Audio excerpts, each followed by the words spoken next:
একজন night guard তার কাছ থেকে শোনা। আমি আমাদের এলাকার বাজারে ব্যবসা করি, মানে তিনি যিনি আমাদের ঘটনাটা পাঠিয়েছেন তিনি ঠিক নাইট গার্ডের মতো করে বলছেন, এবং শেষে এক জায়গায় বলেছেন যে কথাটির সত্যতা কতটুকু তা তিনি জানেন না, কিন্তু আমার কাছে কথাটি খুব অদ্ভুত লেগেছে। যদি সত্যি হয় তাহলে আসলে অদ্ভুত। আমি শেয়ার করছি। আমি আমাদের এলাকার বাজারে ব্যবসা করি। তো আমাদের একটা নিয়ম বা মুদ্রাদোষ বলতে পারেন।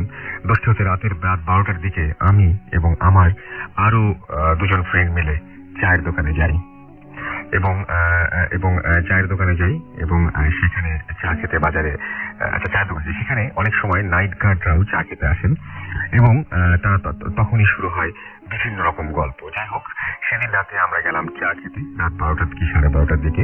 আমরা দোকানদারকে চা অর্ডার করে বসে অপেক্ষা করছি চায়ের জন্য, কিন্তু লোকজন কম দেখে চাচা চুলা অফ করে দিয়েছিলেন, যার কারণে চায়ের পানি ঠান্ডা হয়ে যায়। চাচা আবার চায়ের পানি চুলায় উঠিয়ে আমাদের অপেক্ষা করতে বললেন। আমরা তিনজন বসে আছি, আমি, রাজু আর আমাদের রূপম ভাই। আমাদের এলাকার রাত 11টা থেকে শুরু করে বাজারের দোকানগুলো বন্ধ হতে শুরু করে এবং আস্তে আস্তে 12টার মধ্যেই বাজারে নেমে আসে নিস্তব্ধতা। সেদিনও বাজার খুব ঠান্ডা ছিল, যার কারণে দোকানদার চাচার দোকানে মানুষজন ছিল না। সে যাই হোক, আমরা তিনজন বসে কথা বলছি। তখন দোকানদার চাচার দোকানে একজন লোক ঢোকেন, তার গায়ে নাইট গার্ডের পোশাক পরিহিত। আমাদের বুঝতে অসুবিধা হলো না যে ইনি নতুন করে যোগ দেওয়া একজন নতুন নাইট গার্ড। তো তিনিও বসে চায়ের অর্ডার করে অপেক্ষা করতে লাগলেন। আমরা তিনজন তার দিকে তাকিয়ে রইলাম। তাকানোর কারণটা হচ্ছে ওনার শরীরটা অনেক মোটা ছিল, যা বলা যেতে পারে দেখার মতো। তারপর উনি আমাদের সাথে কথা আরম্ভ করলেন। আমরাও সময় কাটানোর জন্য ওনাকে প্রশ্ন করতে লাগলাম, যেমন এর আগে কোথায় ছিলেন, সংসারে কে কে আছেন, ছেলে মেয়ে কয়টা, আপনার বেতন কত। এইসব নর্মাল কথাবার্তা চলতে লাগলো। আর এমন কথার মাঝেই আমরা কিভাবে যেন ভূত বিষয়টাই চলে যাই। আর সেদিন ওই নাইট গার্ডের মুখে শুনি একটি ভয়ঙ্কর গল্প, জীবনের গল্প। তিনি অবশ্য আমাদের বলতে চাচ্ছিলেন না, কিন্তু আমরাই জোর করে ওনার মুখ থেকে ঘটনাটি বের করলাম। আমি তার ভাষায় ঘটনাটি বলার চেষ্টা করছি। আমি তখন এই বাজার থেকে আরো ছোট একটা গ্রামের বাজারে কাজ করতাম, নাইট গার্ডের কাজ। বাজারের নাম প্রকাশ করলাম না। আমার সাথে আরো একজন ছিলেন, নাম ফারুক।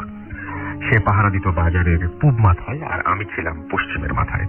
আমি আমার পাহারা দেওয়ার জায়গাটা একটু বর্ণনা দেই। আমি বাজারের পশ্চিম পাশে যতগুলো দোকান আছে এগুলা আমার হেফাজতে থাকতো।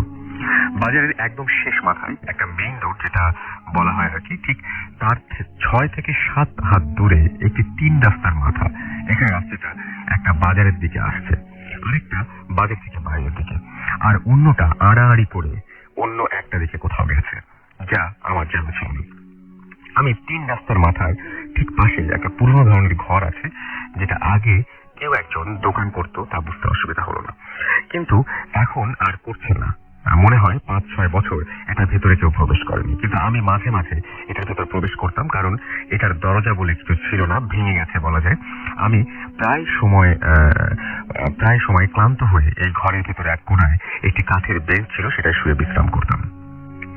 তো আমি সেখানে কাজ নেওয়ার 1 মাস পরের কথা। আমি রাতে পাহারা দিচ্ছিলাম বাজারের মাঝখান থেকে, প্রতি গলিতে লাইট মেরে চেক করছিলাম। তখন রাত 1টা থেকে 1:30 হবে। আমি প্রতিদিন বাসা থেকে আসার সময় কিছু নাস্তা নিয়ে আসতাম। আমার স্ত্রী সেটা একটা টিফিন করে দিত, টিফিন ক্যারিয়ারে দিত, এবং আমার ক্ষুধা একটু বেশি ছিল। সে যাই হোক, আমি নাস্তা আনতে পারলাম না, কারণ আমার বউ তার বাপের বাড়ি গিয়েছিলেন সেদিন সকালবেলা। আমার শাশুড়ির শরীরটা খারাপ ছিল বলে আমি ঠিক করেছিলাম যে বাজারে কিছু খেয়ে নেব, কিন্তু আমি ভুলে গিয়েছিলাম নাস্তা কেনার কথা। যাক সে কথা। এরপর আমি লাইট মেরে মেরে বাজারের মাঝখান থেকে আমার জায়গায় এসে বসলাম। আমার পেটে তখন প্রচন্ড ক্ষুধা। এরপর আমি 3 রাস্তার মোড়ের পাশে একটা ভ্যান গাড়ি ছিল, ওটায় গিয়ে বসলাম। বসেই আমি একটা সিগারেট ধরলাম। এরপর আমি বসে বসে সিগারেটের টান দিতে থাকলাম, আর যখন সিগারেট শেষ হলো তখন শেষ টানটা দিয়ে ফেলে দিলাম। এরপর আমি অন্য মনস্ক হয়ে 3 রাস্তার মাথায় লাইটের আলো ফেললাম, আর আমি দেখলাম 3 রাস্তার ঠিক মাথায় কেউ যেন কিছু খাবার রেখে গেছে, বড় একটা বাসন কলা পাতা দিয়ে ঢাকা।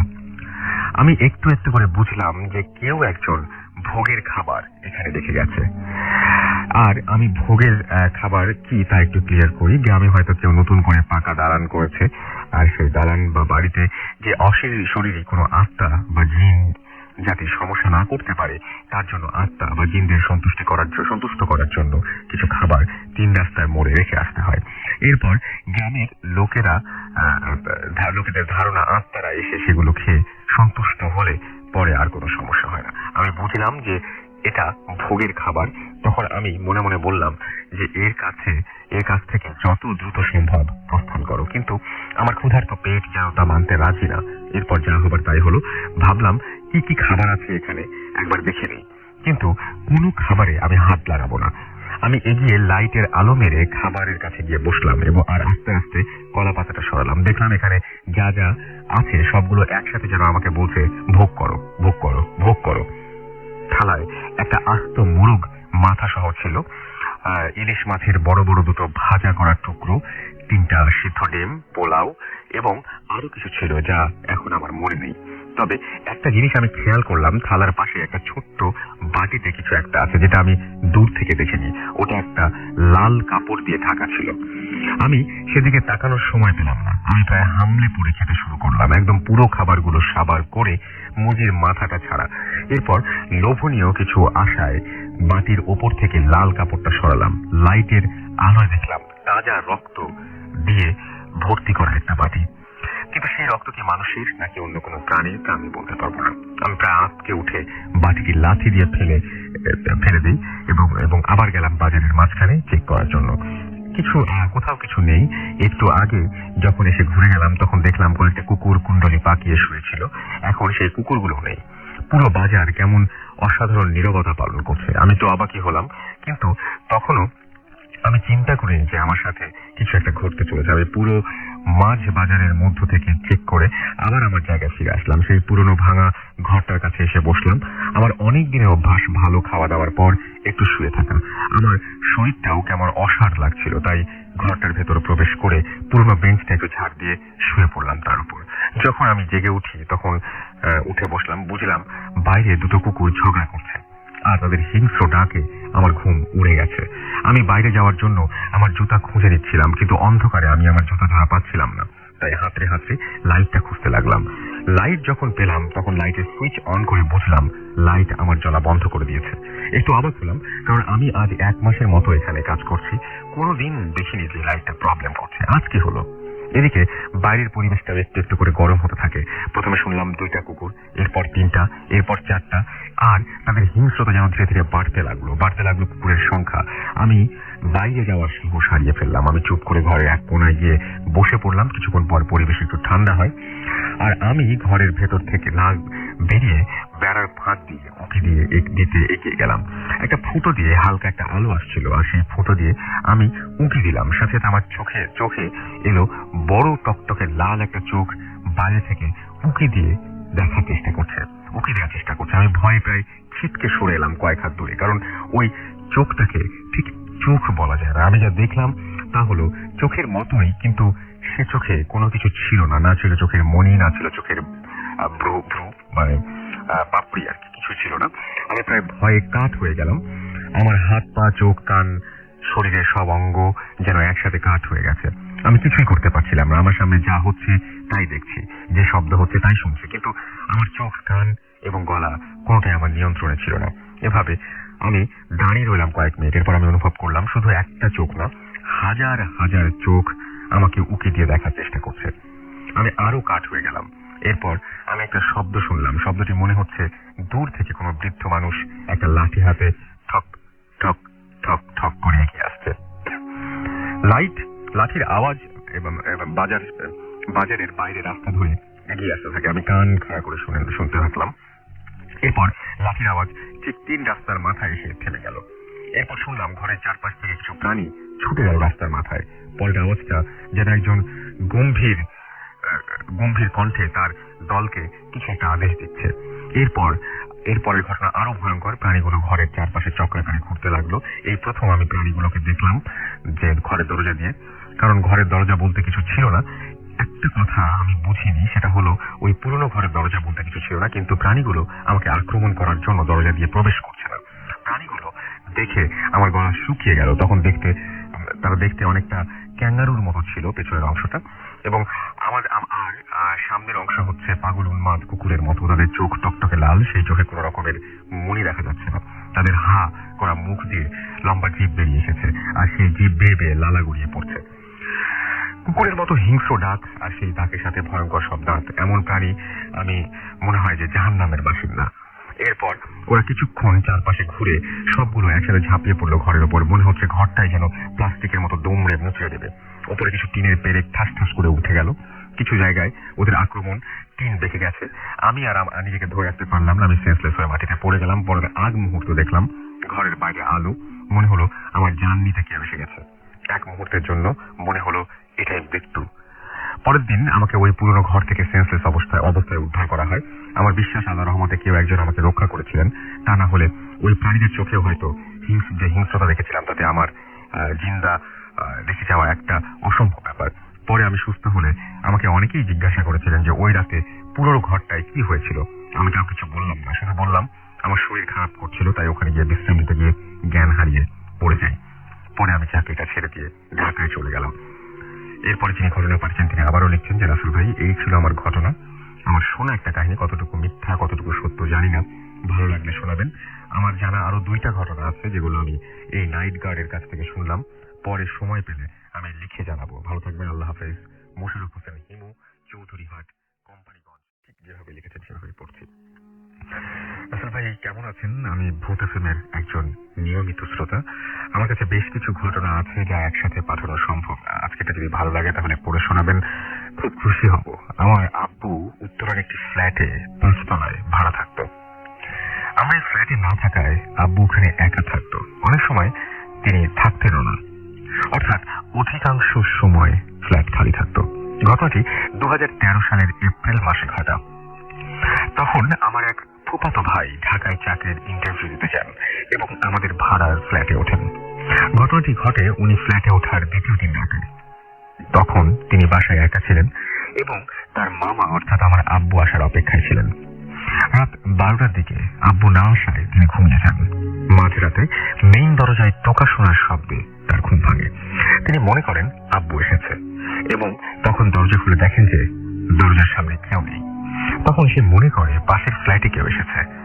যখন তিনি দরজা বন্ধ করতে যাচ্ছিলেন তখন একটা পচা ডিমের গন্ধ, একটা ডিম পচা গন্ধের বাতাস তার নাকে আসে। সে অনুভব করে যে সেটা বাসায় ঢুকে গেছে। সে এতে কিছু মনে না করে বাসার দরজা লক করে আবার শুয়ে পড়ে। ঘটনাটির সূত্রপাত তখন থেকেই সে তার ঘরে কিছু একটা অস্তিত্ব টের পেতে শুরু করে। তার কাছে ঘটনাটি খুব গরম ছিল, যদিও তখনও শীতের প্রকোপ কিছুটা রয়ে গিয়েছিল। তিনি যখন বিছানায় শুয়ে পড়ল, অর্থাৎ সে যখন বিছানায় শুয়ে পড়ল তখন তার পায়ের কাছে কেউ দাঁড়িয়ে থাকার অস্তিত্ব টের পায়। তখন সে তার পায়ের নিকটে যা দেখতে পারে তা দেখার জন্য সে নিচে মোটেও প্রস্তুত ছিল না। তার কাছে শোনা তিনি যা দেখতে পান সেটা হচ্ছে, তার ধরনটা হচ্ছে এরকম যে একটা কালো কুৎসিত চেহারার লোক, চোখগুলো দেখতে লাল রক্তের মতো এবং তার শরীর থেকে আগে পাওয়া সেই পচা ডিমের গন্ধটা আসতে লাগলো।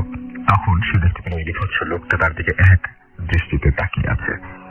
তখন তার মতে তার এমন লাগছিল যে তার শরীরে রক্তের শিরা উপশিরায় একটি ঢেউ খেলে যাচ্ছে।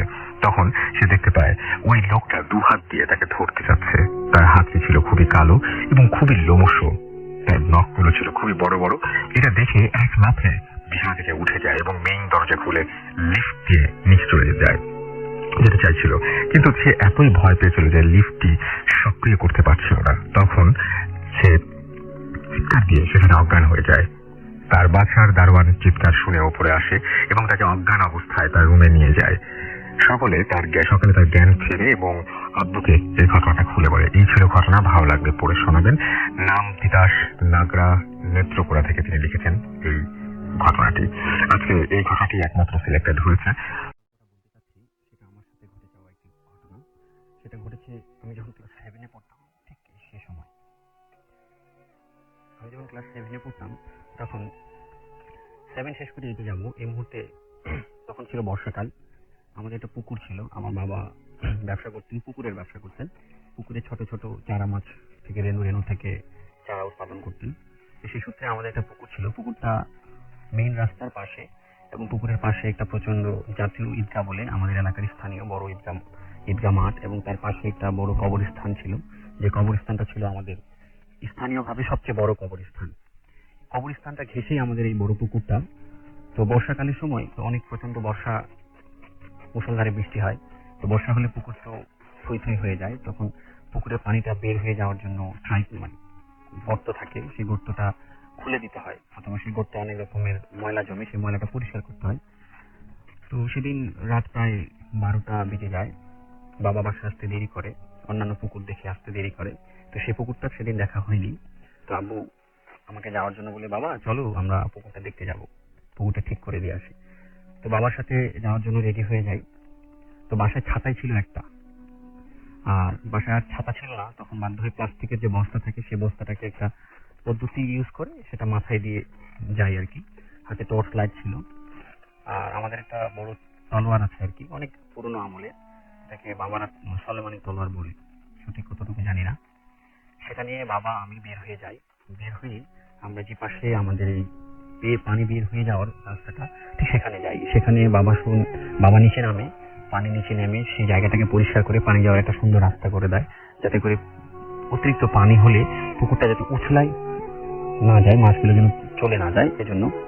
তো সেটা দেওয়া শেষ করে বাবা বলে, বাবা এই দিক দিয়ে আমরা দেখে যাই, কারণ এই পাশের ওই পাশে আরেকটা গর্ত আছে, ওই গর্তটাকে চেক আপ করে যেতে হবে। তো এটা চেক আপ করে যেতে হলে আমাদেরকে ঠিক ঈদগাহ মাঠ ঘেঁষে এবং কবরস্থান ঘেঁষে যেতে হবে, এছাড়া অন্য কোনো উপায় নেই। তো বাধ্য হয়ে বাবা আর আমি এর সাথেই যাতায়াত শুরু করি। আমি বাবার পিছনে, বাবা আমার সামনে। বাবার হাতে টর্চ, আমার হাতে একটা ছোট টর্চ ছিল। তো বাবা টর্চ নিয়ে যাচ্ছে, যেতে যেতে ঠিক যেখানে ঈদগাহ মাঠের এন্ডিং পয়েন্ট এবং যেখানে কবরস্থানের শুরু, ঠিক ওখানে বাবা একটা জিনিস দেখতে পান, সেটা হচ্ছে কই মাছ। অনেকগুলো কই মাছ একজন আরেকজনকে চেইন আকৃতির, এ লেজ কামড় ধরে এই প্রান্ত থেকে উঠে অপর প্রান্তে চলে যাচ্ছে। তো বাবা তো কই মাছ দেখে মহা খুশি, মাছ ধরতে হবে, মাছ কোথায় রাখবো, মাছ রাখার জায়গা নেই। তো আমার কাছে যে প্লাস্টিকের বস্তা ছিল, বাবা বলে, বাবা এটা খোলো, এটাতে রাখতে হবে, তুমি ভেজো, কিছু হবে না। তো বাবাকে বস্তা দিয়ে দেই। তো ঈদগাহ মাঠের শেষ প্রান্তে প্রকাণ্ড দুইটা বট গাছ আছে, এই প্রান্তে একটা ও প্রান্তে একটা। তো আমরা বট গাছের কাছে যাই, বট গাছের কাছে গিয়ে মাছটা ধরতে শুরু করি।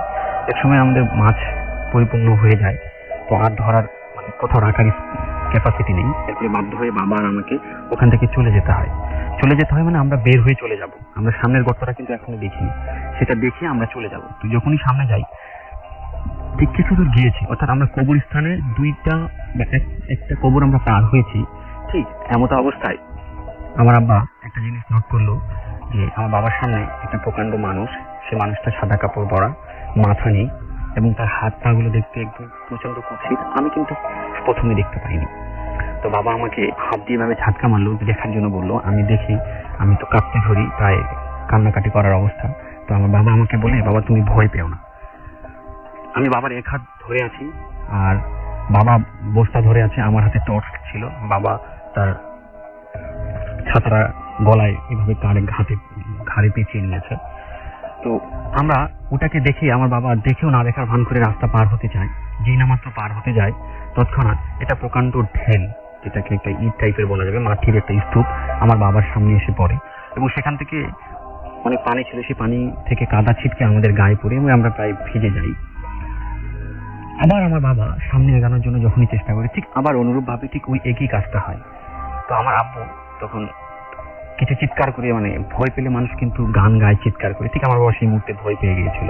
আমি তো প্রচন্ড ভয় পেয়েছি, আমি তো আব্বুকে ধরে এক ধরনের করে কাঁদতেছি। তো আমার আব্বা যে ভয় পেলে মানুষ যখন চিৎকার করে, চিৎকার করলে কে এভাবে চিৎকার করে উঠেছে।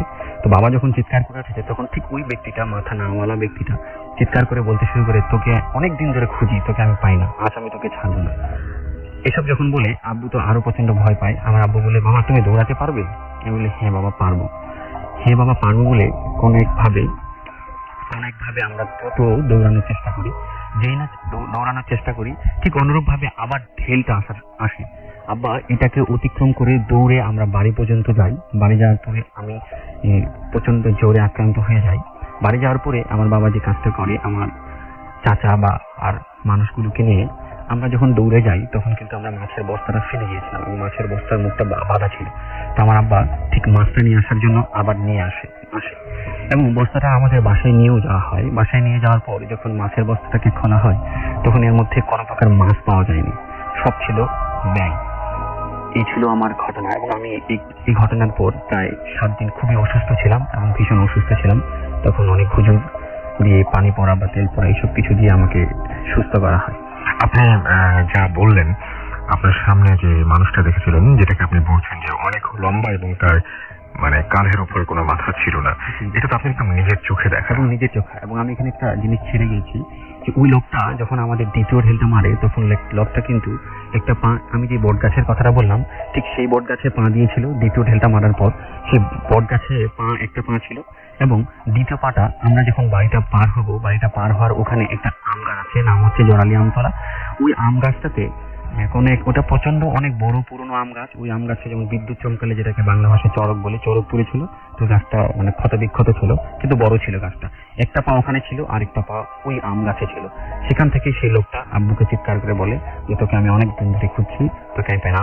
আমি যেটা বলছিলাম আর কি, যে এই ধরনের ঘটনাগুলো আমরা হয়তো বহুবার শুনেছি। এই ধরনের ঘটনা আমরা অনেকের কাছে জেনেছি, কিন্তু সরাসরি কেউ দেখেছেন এমনটা খুব কমই শুনেছি। আমার ঠিক মনে পড়ছে না, বাট এরকম শুনেছি যে অমুকে দেখেছেন বা মানে কারো কাছ থেকে শুনেছেন সেটা। বাট আপনি আমি নিজের চোখে দেখা এবং আমি স্পষ্ট দেখেছি। আপনার তো এই রিলেটেড আরো অনেক ঘটনা আছে, সেই ঘটনাগুলো আমরা একে একে শুনবো। আমরা চলে যাবো আমাদের দ্বিতীয় অতিথির কাছে। আমি আমার ঘটনায় চলে যাচ্ছি। তো সেটা হলো যে ফার্স্ট অফ অল আমি একটা হোস্টেলে পড়াশোনা করতাম ক্লাস 7 থেকে। ক্লাস 7 যখন পড়ি তখন আমি হোস্টেলে চলে যাই। তো আমাদের কম্পাউন্ডটা ছিল অনেক বড়, ভেরি বিগ। তো ওখানে আমরা পড়াশোনা করতাম, খেলাধুলা করতাম, আমাদের সব ধরনের স্কোপই ছিল। তো আমি যে বিল্ডিং এ থাকতাম, আমার মা আমাকে দিয়ে আসলো, আমার বাবা মা আমাকে দিয়ে আসলো এখানে। দিয়ে আসার পরে তো আমাদেরকে যে বিল্ডিং এ দেওয়া হলো এটা 3টা ব্লকে বিভক্ত, এ বি সি। তো সি ব্লকে আমার জায়গাটা হয় আসলে 4 তলায়। তো মনে করেন যে প্রথমত পড়াশোনা নিয়ে অনেক ব্যস্ত, বিকালে খেলার সময় পাই, খেলি। তো আপনার মনে করেন যে অনেক দিন মানে বেশ কিছুদিন কেটে গেছে। কেটে যাওয়ার পরে তো রাত্রেবেলা আমরা প্রায় দেখা যাচ্ছে মার্বেলের আওয়াজ পেতাম। তখন আমি ক্লাস 7 এ পড়ি। তো ওখান থেকে ওখানে 7 থেকেই নেওয়া হয়। 7 এ পড়ি আমি। আমার রুমমেট যারা ছিল, আমি শুধু ঢাকার ছিলাম। আমার গ্রামের বাড়ি ফরিদপুর, বাট আমি ঢাকার ছিলাম, ঢাকায় পড়াশোনা করেছি। আর ওরা সবাই মফস্বলে ছিল। তো মফস্বল থেকে তো মোটামুটি ওরা তো আসলে গ্রামের ছেলেরা অনেক সাহসী হয়, আমাদের ঢাকার ছেলেদের থেকে গ্রামের ছেলেরা অনেক সাহসী হয়। তো ওই মার্বেলের আওয়াজ পেতাম আমরা ছাদে। আমরা মনে করতাম যে হয়তো আমাদের নিচের রুমে নিচে, আমরা তো টপ ফ্লোরে থাকতাম না, নিচে জুনিয়ররা থাকতো। তো জুনিয়ররা কেউ দুষ্টামি করতেছে কিংবা মার্বেল খেলছে। প্রথম এটাকে পাত্তা দেইনি আমরা। পাত্তা না দেওয়াতে বাট একটা পর্যায়ে চলে গেল, এটা এক্সট্রিম পর্যায়ে চলে গেল এক সময়। তখন আর মানে সারাদিন ক্লান্ত থাকার পরে আর ভালো লাগতো না। আমরা নিচে দৌড়িয়ে যেতাম, মানে নিচে নামতাম। নিচে নেমে দেখতাম যে সবাই ঘুমাচ্ছে। তখন রাত্র 10টা 11টা, মানে সবাই একদম পুরো 3টা ব্লকের লাইটই বন্ধ হয়ে গিয়েছে। তো আমরা ওই দেখা যাচ্ছে যে লাইট জ্বালিয়েছে। আর আমাদের বাথরুমটা ছিল, আমাদের যে ব্লক ছিল বাথরুমটা মানে কমন বাথরুম। তো মানে অনেকগুলি বাথরুম, হোস্টেলের বাথরুমগুলো যেরকম হয় তো ওরকম। তো আমার এক ফ্রেন্ড ছিল, আমার খুব ক্লোজ ফ্রেন্ড ছিল জুয়েল। ও দেশের বাড়ি আপনার রাজশাহীতে। আমার রুমমেট ছিল সাথে, মানে 3জন, আমরা 4জন থাকতাম এক রুমে। তো আমি ছোটবেলা থেকেই নামাজ পড়ার চেষ্টা করতাম। এখনো পড়ার চেষ্টা করি, আল্লাহ যতদিন তৌফিক দেবে ইনশাল্লাহ পড়বো। তো আমাদের এক রুমে ছোট একটা রুমের মধ্যে 4টা খাট ছিল, মাঝখানে আমার জায়নামাজ বিছানো ছিল। তো আমি নামাজ পড়তাম, আমি তখন থেকে নামাজ পড়তাম। রাত্রেবেলা দেখা যাচ্ছে যে এটার উপদ্রব দিনে দিনে বাড়ছে। এই মার্বেলের আওয়াজ, তারপরে ছাদের উপরে লাফালাফির আওয়াজ দিনে দিনে বাড়ছে। তো একটা পর্যায়ে যে আমি আর জুয়েল একটু মোটামুটি সাহসী প্রকৃতির ছিলাম। 7 এর মানে ওই ছোট বয়সে এতটা সাহস আসলে কাম্য না কারোই। আমরা দেখা গেছে যে একটা সময় রাত্রে ছাদে লাফালাফির আওয়াজ পেয়ে মানে তখন আর সহ্য হতো না। মনে করতাম যে এটা কি, এটা নিশ্চয়ই কোনো জুনিয়ররা দুষ্টামি করছে। তা আমরা দৌড়িয়ে আমি আর মানে জুয়েল চলে গেছি ছাদে, দেখি যে কেউ নাই। তো এরকম অনেক দিন হচ্ছে, প্রায় হয়। তো একটা পর্যায়ে যে মার্বেলের আওয়াজ বেড়েই গেল। একদম মার্বেল ফেললে যে আওয়াজটা হয়, ছোটবেলায় আমরা সবাই মার্বেল খেলেছি, মার্বেল ফেললে যেমন টিক টিক টিক তারপরে আস্তে গড়িয়ে যে শব্দটা হয়। তো আমরা একটু ভয় পাচ্ছি তখন আমাদের ভিতরে একটু ভয় ঢুকে গিয়েছে বেসিক্যালি, যে ব্যাপার কি আসলে এটা কি আমার কাছে এটা প্যারানর্মাল মনে হচ্ছিল, যে এটা নর্মাল কিছু না। তো কিছু আমরা এটা নিয়ে আমি আর জুয়েলি বেশি ঘাটাঘাটি করতাম, তো জুয়েল ঘাটাঘাটি করতো, আমিও ঘাটাঘাটি করতাম। তো একদিন রাতের কথা বলছি আমি, এটা একদিন রাতে, রাইট, সেদিন ছিল আমাদের প্রেপ টাইম ছিল না, এটা আমাদের one kind of cadet college, আমি যেখানে পড়তাম is one kind of cadet college. তো আপনার মনে করেন যে রাত্রেবেলা বৃহস্পতিবার দিন, ওই দিন আমাদের প্রেপ টাইম ছিল না, পড়ার সময়টা মানে আসলে প্রতি সপ্তাহে পড়ার সময় থাকে কিন্তু পড়তে বসতে হয়, মানে পড়ার সময় বলতে পড়তে বসতে হয়। তো কলেজ ড্রেস পরে পড়তে বসতে হতো, তখন পরে নতুন নিয়ম করেছিল যে কলেজ ড্রেস পরে পড়তে বসতে হবে, কিন্তু তখন আমাদের নর্মাল আমরা যা পড়া থাকতাম ওইটা পরেই পড়তে বসতাম। তো বৃহস্পতিবার দিন আমাদের মানে সবাই পড়াশোনার টাইম থাকতো না, আমরা সবাই দেখা গেছে কেউ টিভি রুমে চলে গেছে, কিংবা কেউ হয়তো কমন রুমে যে আপনি টেবিল টেনিস খেলছে, পেপার পড়ছে, মানে সবাই একটু মজাই করতো ওই দিন। তো একা আমি একটু টায়ার্ড ছিলাম, বিকালবেলা একটু গেমস ছিল, আমি একটু টায়ার্ড ছিলাম। তো টায়ার্ড থাকার পর আমি হাত মুখ ধুয়ে আমি মাগরিবের নামাজ মেবি পড়ি নাই, আমি না পড়ে ঘুমিয়ে গিয়েছিলাম। ঘুমিয়ে যাওয়ার পরে আপনার তখন আমি খুব ডিপ স্লিপে চলে গিয়েছিলাম। তো তখন বাজে আমি জানি না তখন কয়টা বাজে, আসলে আমার সঠিক খেয়াল পড়ছে না। তো হঠাৎ করে দেখছি যে কেমন একটা আওয়াজ হচ্ছে, মানে আমাদের এখানে আমি একটা গেমস খেলতাম, তো ওই ক্রিকেট বল দিয়ে ব্যাট দিয়ে নক করলে যেরকম হয়, ক্রিকেট বলের সাথে ব্যাট দিয়ে নক করলে টাক টাক টাক টাক একটা আওয়াজ হয়, তো এরকম একটা শব্দ হচ্ছে। তো আমি জুয়েলকে বললাম যে জুয়েল দুষ্টামি করিস না, আমি অনেক টায়ার্ড, বিকালে গেমস ছিল, ভালো লাগছে না। তো হঠাৎ করে শব্দটা বন্ধ হয়ে গেল। তো কিছুক্ষণ পরে আবার স্টার্ট হয়েছে। তো স্টার্ট হওয়ার পরে তো আমি আমাদের ওইখানে টেবিল, আমাদের হোস্টেল থেকেই টেবিল ল্যাম্প দেওয়া হতো, তো আমি হাত বাড়িয়ে টেবিল ল্যাম্পটা জ্বালিয়েছি। তো জ্বালানোর পরে তো আমি ঘড়িতে দেখলাম যে তখন বাজে আমাদের 8টার সময় ছিল খাওয়ার সময়, it is the dinner time. তো আমি বাথরুমে যাব, বাথরুমে যাওয়ার রেডি হয়েছি, বাথরুমে গেলাম। বাথরুমে যাওয়ার পরে আমি দেখছি যে প্রচন্ড লাফালাফির আওয়াজ হচ্ছে ছাদে। আমি জানতাম না যে ওই ব্লকে আমি ছাড়া আর কেউ নাই এখানে। তো এটা হইল ঘটনার শুরু। তো আমি কিভাবে যে মানে সিঁড়ি দিয়ে 4 তলা থেকে দৌড় দিয়ে নেমেছি সেটা একমাত্র আল্লাহ রাব্বুল আলামিনই জানেন। তো এটার স্টার্টিং হলো, কেবল স্টার্টিং, এটা আমাকে দিয়ে স্টার্ট হলো। তো এটা নিয়ে আমি বেশি ঘাটাঘাটি করতাম। তো আমার ছোটবেলা থেকেই এই কিছু প্যারানর্মাল ব্যাপারে আগ্রহ অনেক বেশি ছিল। তো আমার কৈশোরটা কেটেছে গ্রামের বাড়িতে। তো এটা আমার ছোটবেলা থেকে একটু আগ্রহ বেশি ছিল। তো এটা দেখা যায় আমাদের জিনিসটা ছিল এরকম যে আপনার মাসের শেষের শুক্রবার দিন আমাদের প্যারেন্টস ডে হতো, বাবা মারা সবাই দেখা করতে আসতো। আগের দিনও বৃহস্পতিবার, সেম ঘটনা বলছি আমি, বৃহস্পতিবার। তো রাত্রেবেলা ওই সেম টাইপের ঘটনা ঘটছে। তো আমরা খুব ভয় পেয়েছি ওই দিন, আমরা আসলেই খুব ভয় পেয়েছি। আমরা 4 জন, মানে আমরা ওই 2টা খাট একসাথে করে, মানে এত ভয় পাচ্ছিলাম যে 2টা খাট একসাথে করে আমরা এত নয়েজ হচ্ছিল ছাদে, এবং মানে অসম্ভব ধরনের বাজে নয়েজ হচ্ছিল, মানে কেমন আমার বলতে গেলে এখনো গায়ের লোম শিউরে ওঠে। তো আমরা ভয় পাচ্ছিলাম প্রচন্ড। তো একটা পর্যায়ে যে অনেক রাত হয়ে গিয়েছে, তখন বাজে 2টা কি 3টা। তো আমাকে জুয়েল বলল যে তুই ঘুমিয়ে পড়, কালকে তো সকালে প্যারেন্টস ডে, সবাই আসবে, তো সবার সাথে তো দেখা করতে হবে, তাড়াতাড়ি উঠতে পারবো না নাহলে। তো আমি রীতিমতো শুয়ে পড়েছি।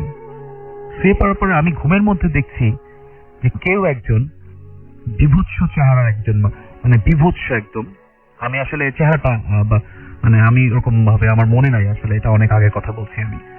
মানে বিভৎসে এতটুকু মনে আছে যে আমার গা দিয়ে মানে ওই আপনারা সবাই খুর ছিলেন রাইট, তো ওই ব্লেডের খুর কিংবা নর্মাল খুর, তো ওই খুর দিয়ে কিংবা ব্লেড দিয়ে কাটছে।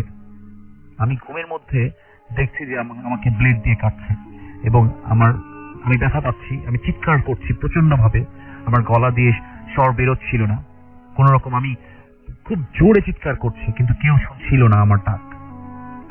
তো ওই রাতে মানে আপনার মানে ওই রাত শেষ হয়ে গেল, সকাল হলো, তো আমাকে জুয়েল সবাই কলেজ ড্রেস পরেছে, মানে আমাদের একটা ড্রেস ছিল, ড্রেস কোড ছিল, তো ওই ড্রেস পরে আপনার মনে করেন যে কলেজ বিল্ডিং এ আমাদের আপনার সবাই প্যারেন্টসরা আসতো। প্যারেন্টসরা আসার পরে আমরা মনে করেন আমার প্রচন্ড জ্বর, জুয়েল আমাকে বললো যে যাবি না তুই, আঙ্কেল আন্টি মনে চলে আসছে এতক্ষণে। আমি বললাম যে জুয়েল আমার প্রচন্ড জ্বর আসছে গায়ে, আমার হাত পা প্রচন্ড ব্যথা। তো ও আসলে গায়ে হাত দিয়ে দেখলো আসলেই আমার জ্বর। তো জ্বর হওয়ার পর আমি আর রুম থেকে বেরোতে পারিনি, খুব কষ্ট লাগছিল, শরীর প্রচন্ড জ্বর, আমার প্রায় 102 থেকে 3 জ্বর। তো আমি দেখলাম মানে আমাকে ওই নিচ থেকে আমাদের যদি কোনো গার্জিয়ান আসতো তখন নিচ থেকে ডাকা হতো। হঠাৎ করে কাশিম ভাইয়ের কথা মনে পড়ে গেল, কাশিম ভাইকে অনেক মিস করি। কাশিম ভাই আমাদেরকে ডাকতো, রোল নাম্বার ধরে ডাকতো আমাদেরকে। তো আপনার গার্জিয়ান আসছে, আপনি কলেজ বিল্ডিং এ যান। তো আমি তো আসলে জ্বর, তো পরে ওই আমার ওই ফ্রেন্ডকে জুয়েলকে আবার আব্বা আম্মা চিনতো, তো জুয়েলকে বলেছে যে কি ব্যাপার, ও আসতেছে না কেন এখনো। তো জুয়েল বললো যে আন্টি ওর শরীরটা খারাপ, জ্বর। তো জুয়েল আসলো, রুমে আসলে আমাকে ড্রেস পরিয়ে আমাকে নিয়ে গেল। তবে সবচেয়ে বড় ব্যাপারটা যেটা সেটা হলো যে মা আসলে পৃথিবীতে মনে হয় মার থেকে আপন কেউ নাই। আমার মার একটা যে জিনিসটা আছে, সিক্স সেন্স কাজ করে আমার মার। আমার যে কোনো জিনিস, যে কোনো বিপদ হওয়ার আগে আমার মা কিভাবে যেন টের পেয়ে যায় আমি জানি না।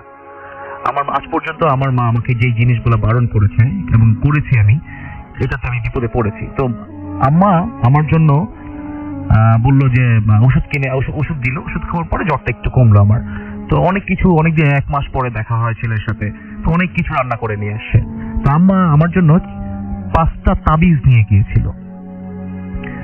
আমি জানি না মানে আম্মা কি করে বুঝতে পারছে আমার এই প্রবলেমটা, আসলে মার মন, একটা কথাই শেষ করে দিচ্ছি আমি। তো আম্মা আমাকে বললো তুমি কি রাত্রে ভয় পাও? আম্মা তুমি কি করে বুঝলে? কারণ আমার মন বলছিল যে তুমি রাত্রে ভয় পাও, তো তুমি নামাজ পড়ো, আর তোমাকে এই জিনিসটা আমি এক হুজুরের কাছ থেকে নিয়ে আসছি, তুমি যে বিল্ডিং এ থাকো, যেই ব্লকে থাকো, ওই ব্লকের 4 কোনায় 4টা তাবিজ গেড়ে দিবা এবং তোমার গলায় একটা পরবা। একটা রূপার চেন নিয়ে গিয়েছিল, আমি চেন পড়তে পছন্দ করি না, কিন্তু আম্মার কথাতে পড়তে হয়েছে আমার। তো আল্লাহর রহমতে আমি যতদিন পর্যন্ত ওই ব্লকে ছিলাম ততদিন পর্যন্ত কোনো রকমের প্রবলেম আমি আর ফেস করি নাই। কিন্তু সবচেয়ে মজার ব্যাপার হলো যখন সিনিয়র হয়ে গেলাম, ব্লক চেঞ্জ করলাম, তখন মনে করেন যে সবকিছু চেঞ্জ করে, মনে করেন টেবিল ছিল, অনেক কিছু ছিল, আমরা চেঞ্জ করে আমরা তখন এই ব্লকে চলে এসেছি। এই ব্লকে চলে আসার পরে হঠাৎ করে আমার খেয়াল হলো আমি খালি গায়ে হয়েছি, গেঞ্জি খুলেছি শাওয়ার নেওয়ার জন্য। তো হোস্টেলটা সবই একরকম, সবসময় আমাদের যে বিল্ডিং গুলো ছিল, বিল্ডিং এর 1-2 পাশে কমন বাথগুলা ছিল। তো আমি আমার গলায় হাত দিয়ে দেখলাম যে আমার চেইনটা আছে কিন্তু তাবিজটা নাই। এটাই আমার কাছে সবচেয়ে বড় অবাক বিষয় লেগেছে যে এটা কি আদৌ সম্ভব। তবে ওই ব্লকে যারা আছে, আমি হোপসো এখন পর্যন্ত তারা ভয় পায় না। আমি যেহেতু পাইনি, এরপর থেকে আর কোনো রকমের ওই ব্লকে কোনো রকমের ঘটনা ঘটেনি। তবে আপনার ওইখানের পরে আমি একসময় জানতে পারছি যে ওইটা শ্মশান ঘাটের উপরে ছিল। আমি সরি টু সে, বাট এটা একটা শ্মশান ঘাটের উপরে ছিল। দ্যাটস ওয়াই এই প্রবলেম গুলো হতো। Thank you.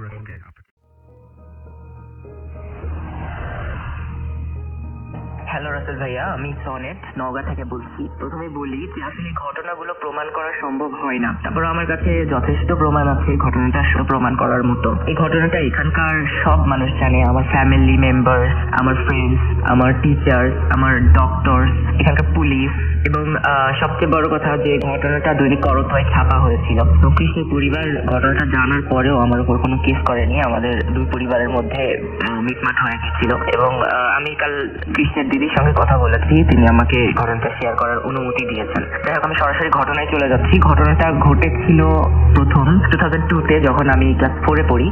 নওগাঁ জেলার একটা থানার স্কুলে আমি পড়তাম। আমার সাথে একটা ছেলে পড়তো, নাম ছিল কৃষ্ণ। কৃষ্ণের বাবা ছিলেন একজন তান্ত্রিক, কিন্তু কৃষ্ণ ছিল প্রচন্ড বেয়াদব এবং ইরিটেটিং একটা ছেলে। স্কুলে সবসময় বদমাইশি করে বেড়াতো এবং দোষ অন্যদের উপর চাপাতো। বিশেষ করে আমি ছিলাম তার প্রধান বালিকা বাকরা।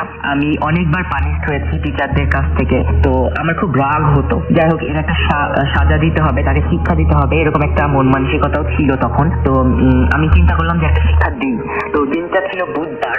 স্কুল ছুটির পরে আমি কৃষ্ণকে বললাম যে কৃষ্ণ একটু দাঁড়া, তোর সাথে আমি কথা আছে। তো আমি কিছু ক্যাচ আপ করছিলাম তার সাথে, যখন দেখলাম যে স্টুডেন্ট, টিচার সবাই চলে গেছে, স্কুল একদম ফাঁকা, তখন আমি বললাম যে কৃষ্ণ তুই একটু বস, আমি বাইরে থেকে থুতু ফেলে আসি। তবে থুতু ফেলার বাহানা করে বাইরে গেলাম এবং দরজার ছিটকানি আটকিয়ে দিয়ে আমি বাসায় চলে গেলাম। তো আমি জানতাম যে 1 ঘন্টা পরে পিয়ন আসবে এবং পিয়ন এসে প্রতিটা ঘর চেক করে দেখবে, যদি কেউ থাকে বের করে দেবে, আর যদি কেউ না থাকে বা সবকিছু ঠিক থাকে সে তালা দিবে। তো ওই 1 ঘন্টা যে ওই ঘরের মধ্যে বন্দি থাকবে, এটাই ছিল ওর শাস্তি। তো আমি নিশ্চিন্ত বাসায় চলে গেলাম। বাসায় গিয়ে খাওয়া দাওয়া করে ঘুমিয়ে গেলাম। পরের দিন সকালে আমার একটা বিভৎস দুঃস্বপ্ন দেখে আমার ঘুমটা ভাঙলো। তো খাওয়া দাওয়া করে আমি আবার স্কুলে গেলাম।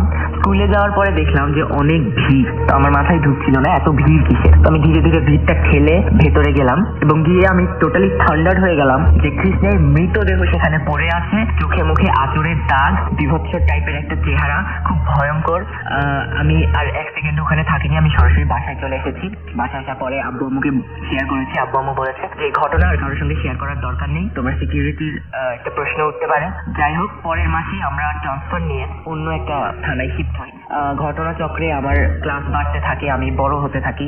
আমি একটা সময় ঘটনাটা টোটালি ভুলে গেছিলাম। তো এখানে ঘটনা যদি শেষ হয়ে যেত অনেক ভালো হতো, কিন্তু হঠাৎ করে আমি স্বপ্ন দেখা শুরু করলাম যে ছেলেটা আসছে আমার স্বপ্নে, বিভৎস সেই চেহারা, রক্ত শূন্য, ফ্যাকাশে, চোখে মুখে আঁচড়ের দাগ, আমাকে বলছে আমি আসছি। তো আমি ঘুম থেকে উঠে চিন্তা করলাম যে আমি যাকে ভুলে গেছি টোটালি, সে হঠাৎ করে আমার স্বপ্নে নাড়া দিল কিভাবে। তো স্বপ্ন হতেই পারে, আমি ইগনোর করে গেলাম। তো তখন আমি ক্লাস 10-এ পড়ি, 2008-এ। হঠাৎ করে স্বপ্নটা প্রতিদিন হতে লাগলো, কন্টিনিউ, মানে 1 দিন থেকে 2 দিন প্রতিদিনই আমি স্বপ্নটা দেখছি। তো আমি ইগনোর করে গেছি। তো একদিন সকালের কথা, আমি ঘুম থেকে উঠে বেসিনে গেছি ফ্রেশ হওয়ার জন্য। তো এরকম সময়ে আমার লাইক বাম দিক থেকে ডান দিকে কাট কাট কাট কাট কাট কাট কাট কাট কাট কাট কাট একটা শব্দ চলে গেল। তো আমি টার্ন করে পেছন দিকে ঘুরলাম, ঘুরে দেখি কিছুই নেই। আবার টার্ন করলাম। তো টার্ন করার পরে আমার মনে হলো আমি পিছনে সামথিং কিছু দেখেছি। তো আমি আবার টার্ন করলাম এবং নিচে একটা কাগজ পেলাম। কাগজে লাইক রক্ত দিয়ে লেখা আছে যে আমি এসে গেছি। তো খুবই ফানি একটা ব্যাপার, আমি টোটালি ইগনোর করলাম। পরদিন সকালে যেটা হলো সেটা, আমি ডাইনিং টেবিলে বসে নাস্তা করছিলাম। আম্মু কিচেনে ছিল, আব্বু অফিসে, আমার ছোট বোন গিয়েছিল স্কুলে। তো আমি ডাইনিং টেবিলে লম্বা দিকে একবারে বসে নাস্তা করছি। তো এরকম সময় আমি জাস্ট মাথাটা তুলেছি, এরকম সময় দেখি আমার সামনের চেয়ারে কৃষ্ণ বসে আছে। আমি প্রচন্ড ভয় পেলাম। সেই বিভৎস চেহারা, সেই আঁচড়ের দাগ, রক্ত শূন্য একটা চেহারা। তো আমি চোখ বন্ধ করে জোরে চিৎকার দিলাম। আম্মু কিচেন থেকে দৌড়ে আসলো। আসার পরে কি হয়েছে, আমি ওখানে কিছুই দেখলাম না। আমি আম্মুকে বললাম, তো আম্মু বললো যে তুমি বেশি হরর মুভি দেখো, এই জন্য হয়তো হ্যালোসিনেশন হচ্ছে, তুমি হরর মুভি দেখা বন্ধ করে দাও। তো আমি তাই করলাম, কিন্তু ঘটনাগুলো চলতেই থাকলো। লাইক এরপরে আমি একদিন রাতের বেলা ঘুমাচ্ছি, তো লাইটটা দেওয়া ছিল। মধ্যরাতের দিকে আমার ঘুমটা ভেঙে গেল এবং আমার সিলিং এর দিকে চোখ গেল এবং আমি দেখলাম যে সিলিং এ কৃষ্ণ উল্টো হয়ে, মানে আমার দিকে মুখ করে হাসছে। যাচ্ছে। আর সেই বিভৎস চেহারা কতটা ভয়ঙ্কর আসলে আমি বলে বোঝাতে পারবো না। আমি আবার চিৎকার দিলাম এবং দৌড়ে আম্মুর রুমে চলে গেলাম। সারা রাত আম্মুর কাছেই ছিলাম, ঘুম তো হয়নি। তো ঘটনাগুলো ধীরে ধীরে বাড়তে থাকলো। আমি এখানে ওখানে যেখানে সেখানে ছেলেটাকে দেখছি, স্কুলে দেখছি, ক্লাসে দেখছি, আয়নাতে দেখছি। সবসময় চিৎকার, সবসময় ভয়, আতঙ্ক নিয়ে আমি সবসময় চলাফেরা করি। আমার ফ্রেন্ডসরা আমাকে পাগল ভাবা অলরেডি শুরু করে দিয়েছে। আমার টিচার্সটা পর্যন্ত আব্বুকে বলেছিল সেই সময়। তো এরকম ভাবেই চলছিল। আমার ফ্যামিলি আমাকে একটা ভালো সাইকিয়াট্রিস্টের কাছে ট্রিট করার জন্য নিয়ে গেল এবং আমার ট্রিটমেন্টও হচ্ছিল। তো লাস্ট একটা ঘটনা যেটা ঘটলো আমার সঙ্গে সেটা হচ্ছে যে আমাদের একটা পেয়ারার গাছ ছিল। তো আমি নিচে ধানি জমি ছিল, আমি পেয়ারার গাছে উঠলাম পেয়ারা পাড়ার জন্য। তো পাড়ার সময় আমি হঠাৎ করে দেখলাম যে আমার উপরের ডালে কৃষ্ণ আছে। তো আমি মোটামুটি ইউজ টু হয়ে গেছি, তারপরে ভয় পাচ্ছিলাম, কিন্তু হঠাৎ করে একটা অস্পর্শ ধাক্কা আমার শরীরে অনুভব করলাম এবং আমি পড়ে যাচ্ছি। আমি বুঝতে পারলাম যে আমি পড়ে যাচ্ছি। ঠিক পড়ে যাওয়ার সময়ে আমার মনে হলো যে একটা গাছের ডাল আমার গলায় প্রচন্ড জোরে আঘাত করলো এবং তারপরে সব অন্ধকার, আমি আর কিচ্ছু জানি না। তো স্বাভাবিকভাবে আমার জ্ঞান ছিল হসপিটালে। তো আমার প্রচন্ড গা ব্যথা, প্রচন্ড দুর্বলতা, আমি কিছুই বুঝতে পারছি না। দেখলাম যে আমার ফ্যামিলি মেম্বারসরা সবাই রাউন্ড করে আমাকে ঘিরে আছে এবং সবার মুখে একটা স্মাইল। তখন আমি দেখলাম আমার জ্ঞান ফেরা দেখে। তো আমি হসপিটাল থেকে বাসায় চলে এসেছি। বাসায় আসার পরে আমি যে জিনিসটা দেখে সবচেয়ে বেশি অবাক হলাম সেটা হচ্ছে যে আমি ওই গাছ থেকে পড়ে যাওয়া আর আজকের মধ্যে 2 মাসের ব্যবধান। মানে এটা আমি ভাবতেও পারছি না যে 2 মাস আমি কিভাবে কি করলাম। আমি কি কোমাতে ছিলাম নাকি আমি কি হয়ে গেছিলাম। তো আমি সবাইকে জিজ্ঞেস করছিলাম, কেউ আমার কথায় গুরুত্ব দিচ্ছিল না। তুমি ঠিক আছো, তোমাকে আর কিছু জানতে হবে না। তো অনেক প্রেশার দেওয়ার পরে তারা আমার কাছ থেকে মুখ খুললো। ব্যাপারটা এরকম হয়েছিল যে আমি যখন গাছ থেকে পড়ে গেলাম তখন আমাকে হসপিটালাইজ করা হয় এবং আমার গলায় একটা ডাল এসে প্রচন্ড জোরে আঘাত পেয়েছিলাম। তো সেই জন্য আমার ভোকাল কর্ডে একটু প্রবলেম হয়ে গেছিল। তো ডক্টর বললো, আমার জ্ঞান কিন্তু এসেছিল, ডাক্তার বললো যে আপনারা ইএনটি স্পেশালিস্টের কাছে নিয়ে যান, কারণ আমি কথা বলতে পারছিলাম না। তো ইএনটি স্পেশালিস্ট আমার গলার এক্সরে করে দেখলো এবং বললো যে ভোকাল কর্ড, যেটা থাইরয়েড গ্ল্যান্ডের কাছে থাকে গলায়, যেটা দিয়ে আওয়াজটা বের হয়, ভোকাল কর্ডে প্রচন্ড আঘাত পাওয়ার জন্য আমার ভোকাল কর্ডটা কিছুটা অ্যাবনর্মাল হয়ে গেছে। কিছুদিন ট্রিটমেন্টের পরে সে কথা বলতে পারবে, বাট তার ভোকাল কর্ডের কন্ডিশন খারাপ। তো যারা লিসেনার তারা শুনেও বুঝতে পারবে যে আমার গলাটা এখনো অনেকটা চাইল্ডিশ, আর ওই ঘটনার পর থেকে ডেভেলপ হয়নি। যখন আমি কথা বলি আমার আওয়াজটা ভোকাল কর্ডের এক জায়গায় বাধাপ্রাপ্ত হয়ে বের হয় বলেই চাইল্ডিশ শোনায়। যাই হোক, তারপরে বাসায় আমাকে নিয়ে আসা হলো, ট্রিটমেন্ট চলছিল, কিন্তু আমি তখন টোটালি উন্মাদ হয়ে গেছি। লাইক একে ওকে ধরে মারামারি করি, ঝগড়াঝাটি করি, গালিগালাজ করি, চিল্লাচিল্লি করি, মানে একদম টোটালি উন্মাদ টাইপ। তো আমাকে শিকল দিয়ে পর্যন্ত বেঁধে রাখা হয়েছিল, যেটা খুবই দুঃখজনক একটা ব্যাপার। এবং আমার ফ্যামিলি মেম্বার্সরা তখন আমার জন্য যে পরিমাণ সাফার করেছে সেটি আজকে মনে হলেও না আমার কান্না চলে আসে। যাই হোক, অনেক ঘটনাই তখন ঘটেছিল, তার মধ্যে উল্লেখযোগ্য একটা ঘটনায় আমি বলি। সেটা হচ্ছে একদিন আম্মু কিচেনে ঢুকে দেখে যে আমি ফ্রিজের উপরে বসে ফ্রিজ থেকে বের করে কাঁচা মাংস খাচ্ছি আর অট্টহাসি হাসছি। জিনিসটা দেখে আম্মু ভয় পেয়ে গেল, চিৎকার চেঁচামেচি, অন্যরা আসলো, আমাকে ধরে নামালো সেখান থেকে। এবং ওই দিন থেকেই আমার প্রচন্ড ভমিটিং, ডায়রিয়া শুরু হয়। আমার প্রচন্ড ফ্লুইড লস হতেই থাকে। আমাকে হসপিটালাইজ করা হয়, প্রায় শকে চলে যাওয়ার মতো অবস্থা। আমাকে ফ্লুইড দেওয়া হচ্ছে, তারপরেও আমার রিকভারি হচ্ছে না। আর একটা কথা না বললেই নয়, সেটা হচ্ছে যে আমি বারবার বলছিলাম যে আমি চলে যাব, আমি একে নিয়ে যাব, আমি একে তোরা কেউ বাঁচাতে পারবি না। একটা ফ্যামিলির জন্য এটা আসলেই অনেক দুঃখজনক একটা ব্যাপার যে একটা ছেলে সে বলছে যে একে নিয়ে যাব টাইপের। তো আম্মু তখন আব্বুকে বলছিল যে ছেলেকে কবিরাজ দেখাও। তো আব্বু কোনো মতেই যেতে রাজি নয়। এডুকেটেড ফ্যামিলি যা হয় আর কি, এসব বিলিভই করে না। তো লাস্টলি আম্মুর চেঁচামেচিতে আব্বু গেল এক কবিরাজের কাছে। তো কবিরাজ বলল যে ছেলের উপর বান মারা হয়েছে টাইপের, ব্ল্যাক ম্যাজিক করা হয়েছে। তো কে করেছে এটা আর বলতে পারলো না। তো আব্বু আম্মা একটা জিনিস লক্ষ্য করলো যে আমি ওই ছেলেটাকেই বারবার দেখছি, কৃষ্ণকে। তো কৃষ্ণর বাবাও একজন তান্ত্রিক ছিল, তো নিশ্চয়ই কিছু একটা এর মধ্যে আছে। তো আমাদের কিছু পলিটিক্যাল পাওয়ার ছিল এবং পুলিশ নিয়ে আব্বু কৃষ্ণের বাবার বাসায় চলে গেল। এবং কৃষ্ণের বাবা তো কোনো মতেই স্বীকার করবে না।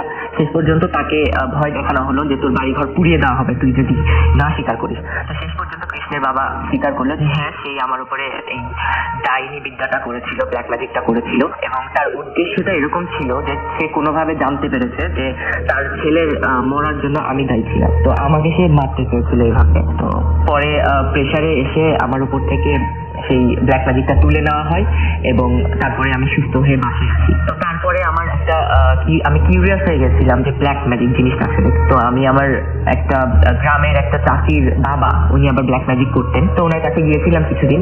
তো ওনার কাছ থেকে একটা জিনিস আমি শুনেছিলাম, সেটা হচ্ছে যে যারা ব্ল্যাক ম্যাজিক করে বা যারা এইসব ডাইনি বিদ্যা টাইপের করে, তাদের সাথে অনেক জিনের অনেক শত্রুতা থাকে, যা থেকে তারা চেষ্টা করে যে ওদের কিছু ক্ষতি করতে।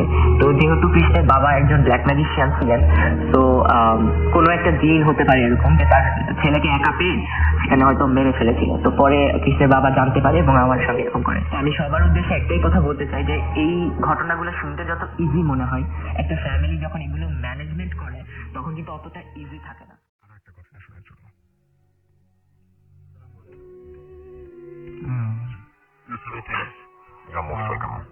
এটা আমি আমার এক ছোট বোনের কথা বলছি।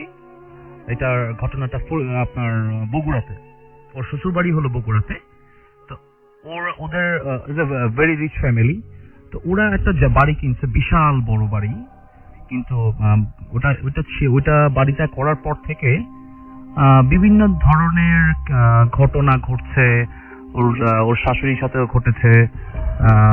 তো আমি আমার ওই ছোট বোনের ঘটনায় চলে যাই, স্ট্রেট ঘটনাতে। ও গিয়েছিল, ও তখন ওর একটা বেবি হয়েছে। তো ওর বেবিটা মোটামুটি বড়, 4-5 মাস বয়স। তো ওইখান থেকে মানে সে পজেসড। রিজনটা হলো যে এই বাড়িটা পরে জানা গিয়েছে যে এটা একটা কালী মন্দিরের উপরে ছিল, এবং এই মন্দিরটাতে কিছু গুপ্তধন আছে। এটা আসলে বললে হয়তো কেউ বিশ্বাস করবে না, বাট ইট ইজ ট্রু যে এইটা এখানে কিছু আমরা যেমন মুসলিম জিনও আছে এবং এর মধ্যে হিন্দু জিনও আছে। এটা আপনারা জানেন কিনা আমি জানি না, আমি এটা কনফার্ম হয়ে দেন আমি আপনাদেরকে বলছি। তো এইটা ওরা পাহারা দেয়। তো আমার বোনটা যখন পজেস্ট হয়েছে, সে তখন কোনো কথা বলতো না কারোর সাথে, চুপচাপ থাকতো, কেমন যেন হয়ে গিয়েছে, পাগলের মতো করতো। ওর বাচ্চাটা ওকে দেখে ভয় পেত।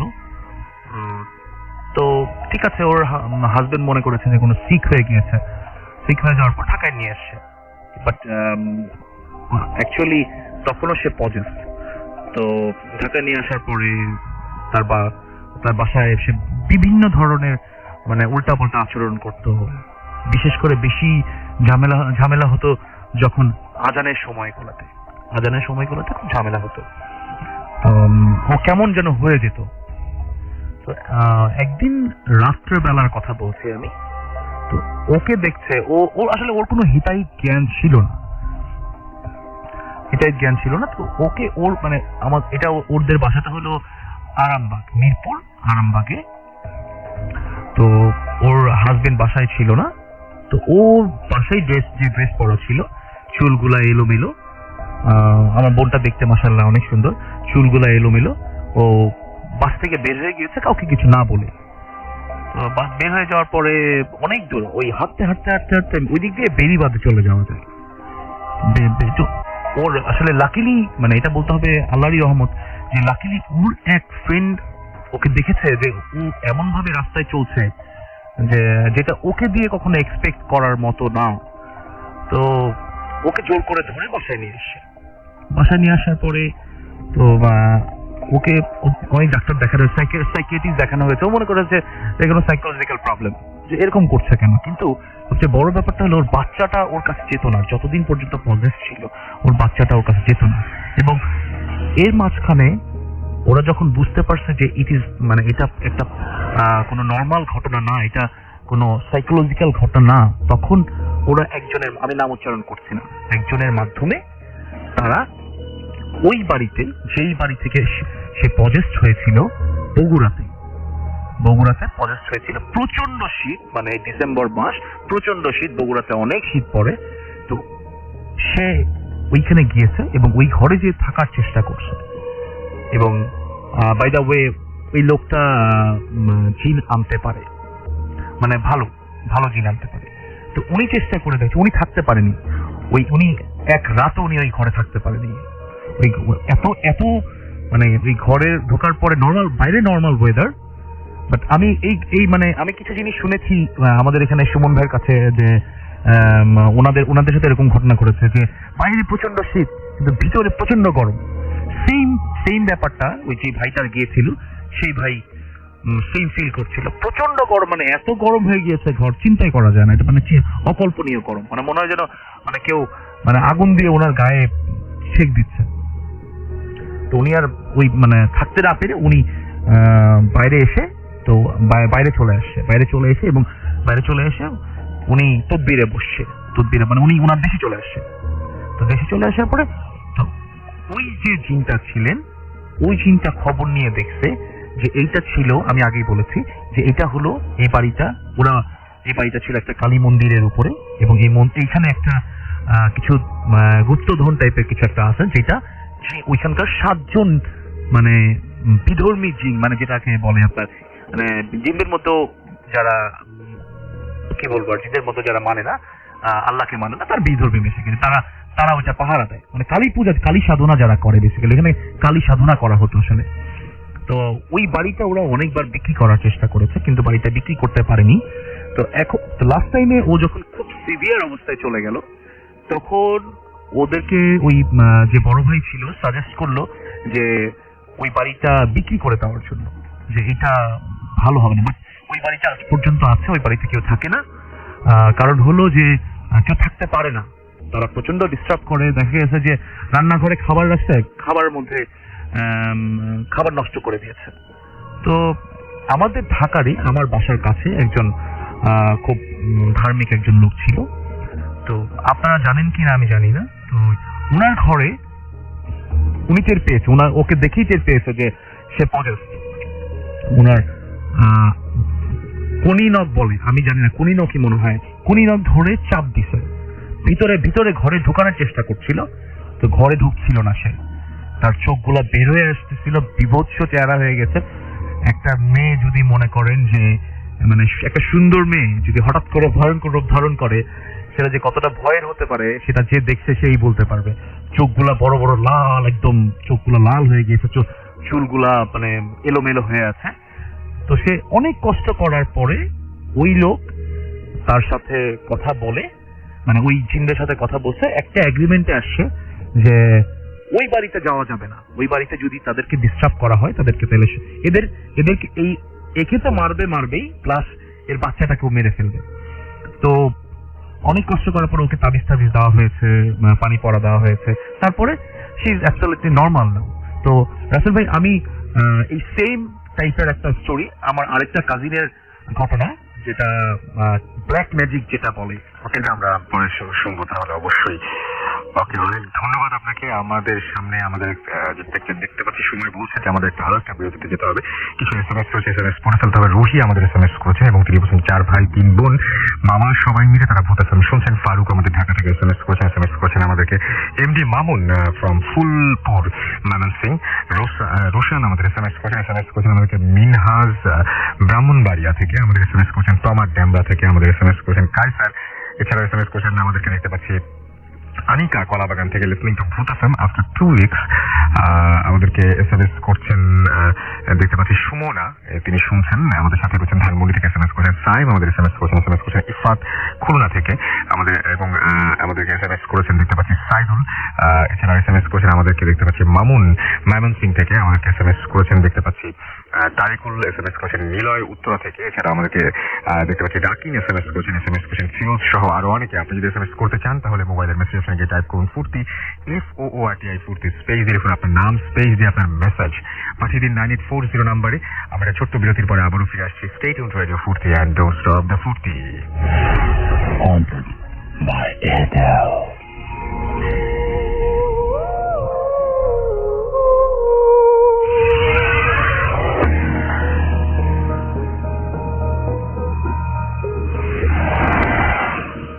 হ্যালো লিসেনার্স, আমি ডক্টর লালানু শর্মিন, থাকি আমেরিকার কলোরাডো স্টেটে।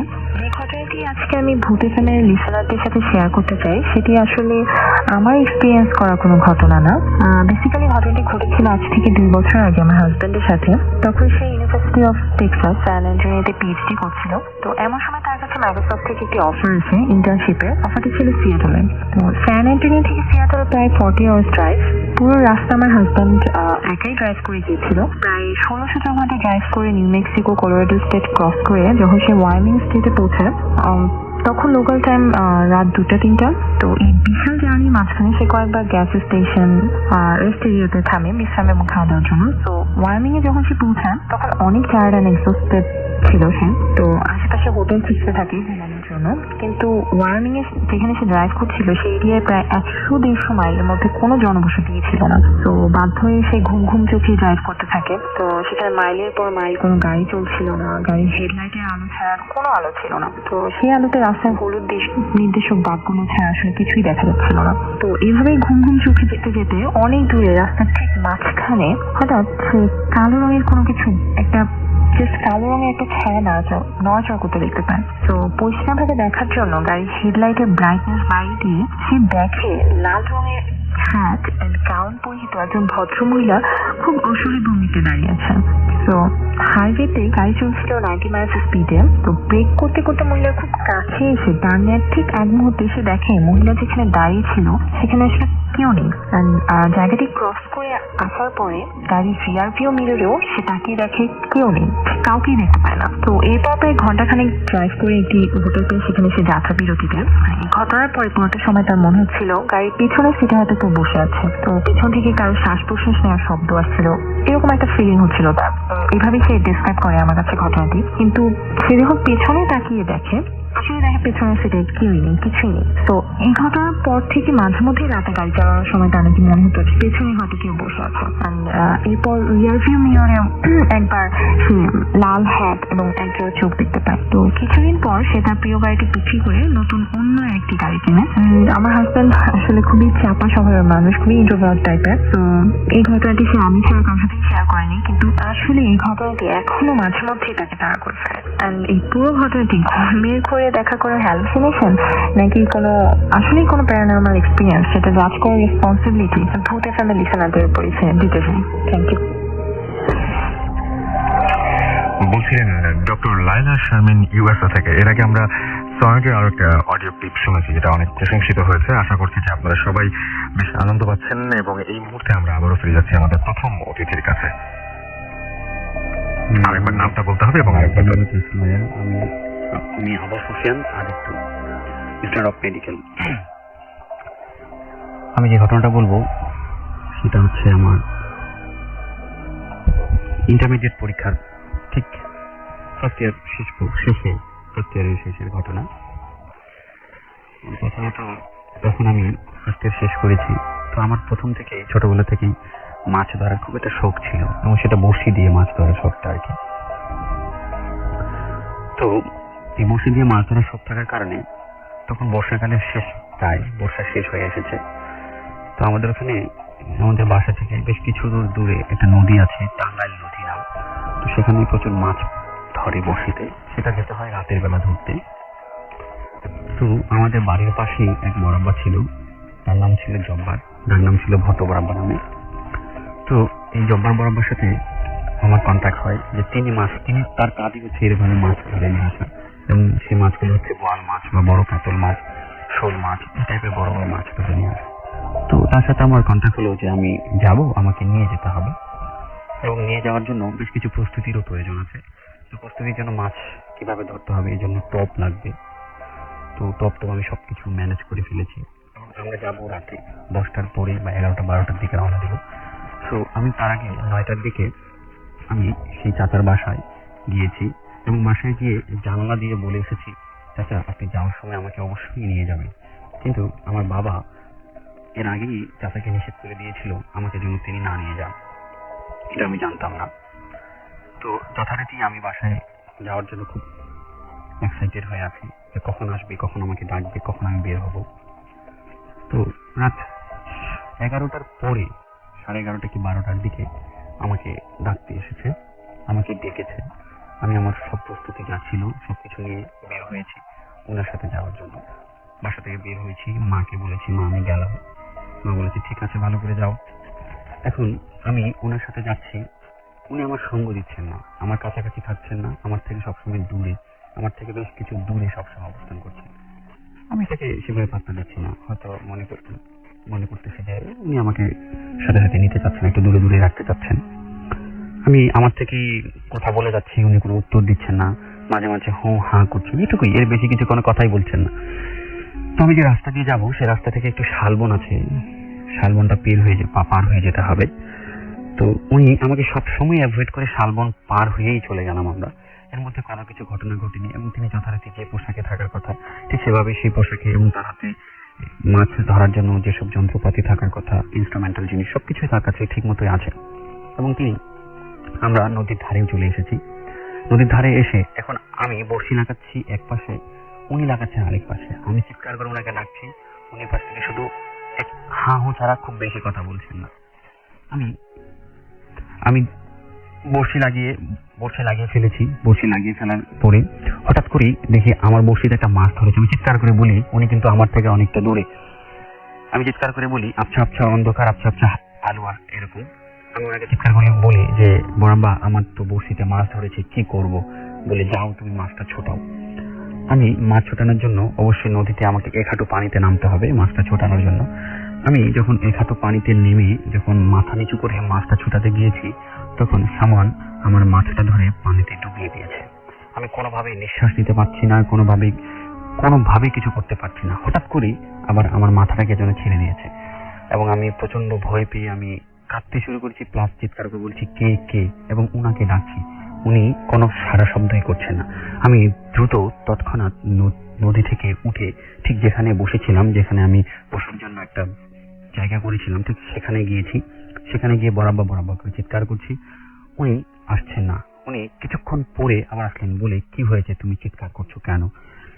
তিনি যখন আমাকে চিৎকার করছেন কেন, তিনি এই কথাটা বলে পশ্চিম দিকে তাকান। ঠিক আমি তখন দেখতে পাই ওনার হাতে দুটো স্বাভাবিক হাত নয়, হাত দুটো অনেক বাঁকা, নখগুলো অনেক বড় বড়, হাতে প্রচন্ড লোম, কিন্তু মনে হচ্ছে যে হাতটা ওনার সম্পূর্ণ গ্যাংগ্রিন অবস্থায় আছে, যে এই মাত্র পচে গলে পড়ে যাবে। আমি প্রচন্ড ভয় পেয়ে যাই। ঠিক তৎক্ষণাৎ আমার মাথায় একটা কথা মনে পড়ে যায় যে আমার বাবা বলতো যে এরকম মাছ ধরার কথা বলে অনেককে নাকি ডেকে নিয়ে যায়, মেরে ফেলে। এই কথাটা মনে পড়ার সঙ্গে সঙ্গে আমি ঠিক যেখানে বসে মাছ ধরছিলাম তার অপোজিট কিছু দূরেই আলো দেখা যাচ্ছিল যে ওখানে অন্য কেউ লোক মাছ ধরছিল। আমি তৎক্ষণাৎ ওখান থেকে সবকিছু ফেলে, পায়ে জুতা ছিল, জুতা ফেলে খুব দ্রুত ওখানে দৌড়ে যায় একটা লোককে পাই। সেই লোকটাকে আমি জড়িয়ে ধরে বলি, আমাকে বাঁচান। এবং যখন ওনার কণ্ঠস্বরটা আমার কানে আসে, ঠিক আমি যার সাথে আসার কথা ছিল, যে জব্বার বরাবর কথা বললাম, ঠিক সেই ব্যক্তিটা। আমি আরো ভীত এবং প্রচন্ড ভয় পেয়ে যাই। তখন আমি জিজ্ঞেস করি, আপনি কে? তাহলে উনি কে? বলেছেন, আমি তোমার জব্বার বরাবর। তুমি এখান থেকে কোথা থেকে আসলে? তোমাকে তো আমি আনতে যাইনি, তোমার আব্বা তো নিষেধ করেছিল তোমাকে না নিয়ে আসার জন্য। আমি তখন বললাম, তাহলে উনি কি? উনি আমাকে নিয়ে আসলো কেন? এবং আমি ওনাকে দেখলাম, ওনার হাতটা প্রচন্ড ভয়ানক, হাতে বড় বড় নখ, এবং হাতটা মনে হয় পচে যাবে, এরকম পচে পড়ে যাচ্ছে, এরকম একটা। হ্যাঁ, এটা কি বলছো তুমি? উনি তখন আমাকে আশ্বস্ত করে, ভয় পেও না বলে আমাকে জড়াই ধরে, বলে, তুমি চলো। আমি কিন্তু কাঁদতেছি, অবিরাম কেঁদে যাচ্ছি। এবং উনি তখন, আমাদের মাছ মারা শেষ হয়ে যায়, আমরা তখন ঠিক চলে আসার পথে আমরা ঠিক যখন শালবনটা পার হব, ঠিক মাঝপথে যখন আসি, মাঝপথে আসার পথে ঠিক ওই লোকটা, ওই আবরণের লোকটা, এবং বিভৎস চেহারায়, এবার নতুন বিভৎস চেহারায় এসেছেন। এসে উনি আমাদেরকে ভয় দেখানোর চেষ্টা করছেন ঠিক এভাবে যে উনি আমাদের সামনে আসতেছেন, আমরা ওনার সামনে যেতে পারছি না, পিছাচ্ছি। তখন আমার ওই জব্বার বরাবরের সামনে গিয়ে ওনার হাতে যে বড়শি ছিল, বড়শিটা ঘোরাতে ধরে। তখন তিনি একটা কথা বলেন যে, তোদেরকে আজকে ছেড়ে দিলাম বলে কিভাবে যেন আমার ওই জব্বার বরাবরটা মাটিতে পড়ে যাওয়ার সাথে সাথে ওনার হাত এবং পা প্যারালাইজড হয়ে যায়। এবং উনি 9 বছর প্যারালাইজ ছিলেন, 9.5 বছর পরে তিনি মারা যান। এবং সেখানে যে ঘটনাটা ঘটে, তিনি আমাদেরকে জানিয়েছিলেন যে তার বুকে কেউ একজন লাথি মেরেছিল, কিন্তু আসলে কেউ তো তাকে লাথি মারেনি। যদি লাথি মেরে থাকে তাহলে ওই দৃশ্যটাই কেউ লাথি মেরেছিল। সম্রাটের ঘটনা, এবং তার মানে হেড ইনজুরি ছিল এবং অ্যাক্সিডেন্টে মারা গেছে সামহাউ। তো যাই ওটা দেখে ও মনে করেন যে বডিটাকে ভালো মতো দেখতে যেয়ে সে লোকটার হাতে একটা মানে আপনার ব্রেসলেটের মতো দেখে, সেটা সম্ভবত সোনার ছিল। সে এটা লোভ সম্বরণ করতে পারে আর কি, সেটা খুলে নিয়ে সে পকেটে রাখে, সে কমপ্লিট করে, এটা মানে পরিষ্কার পরিচ্ছন্নতা এটা সেটা। তো এরপর ও খবর নেয় আর কি, যে এখানে যে আপনার যে লাশ ছিল তার কোনো ক্লেম ওখানে পায় না, লগ বুকেও নাই। তো ওটা চলে যায়, ও ঘটনাটা মোটামুটি ভুলেই যায় কি করছিল আর কি। তো উইদিন 1 উইক, 1 সপ্তাহ পরের ঘটনা। ও একদিন পরিষ্কার করতে করতে ওই রুমের সামনে যায় যেখানে আপনার এই ঘটনাটা ঘটছিল আর কি, যেখানে ওই লাশটাকে পরিষ্কার করছিল। সেই রুমটা ফাঁকা থাকার কথা, কারণ ওখানে তখন কোনো বডি আসেনি আর কি। তো গেট দিয়েও কি দেয় ভেতরে গিয়ে দেখে যেই লোকটার ও দেখছিল, মানে আপনার ওই যে যার দায়িত্ব পড়ছিল, যার ব্রেসলেট ছিল, সেই লোকটা আপনার দেখানোর পর বসে আছে। এবং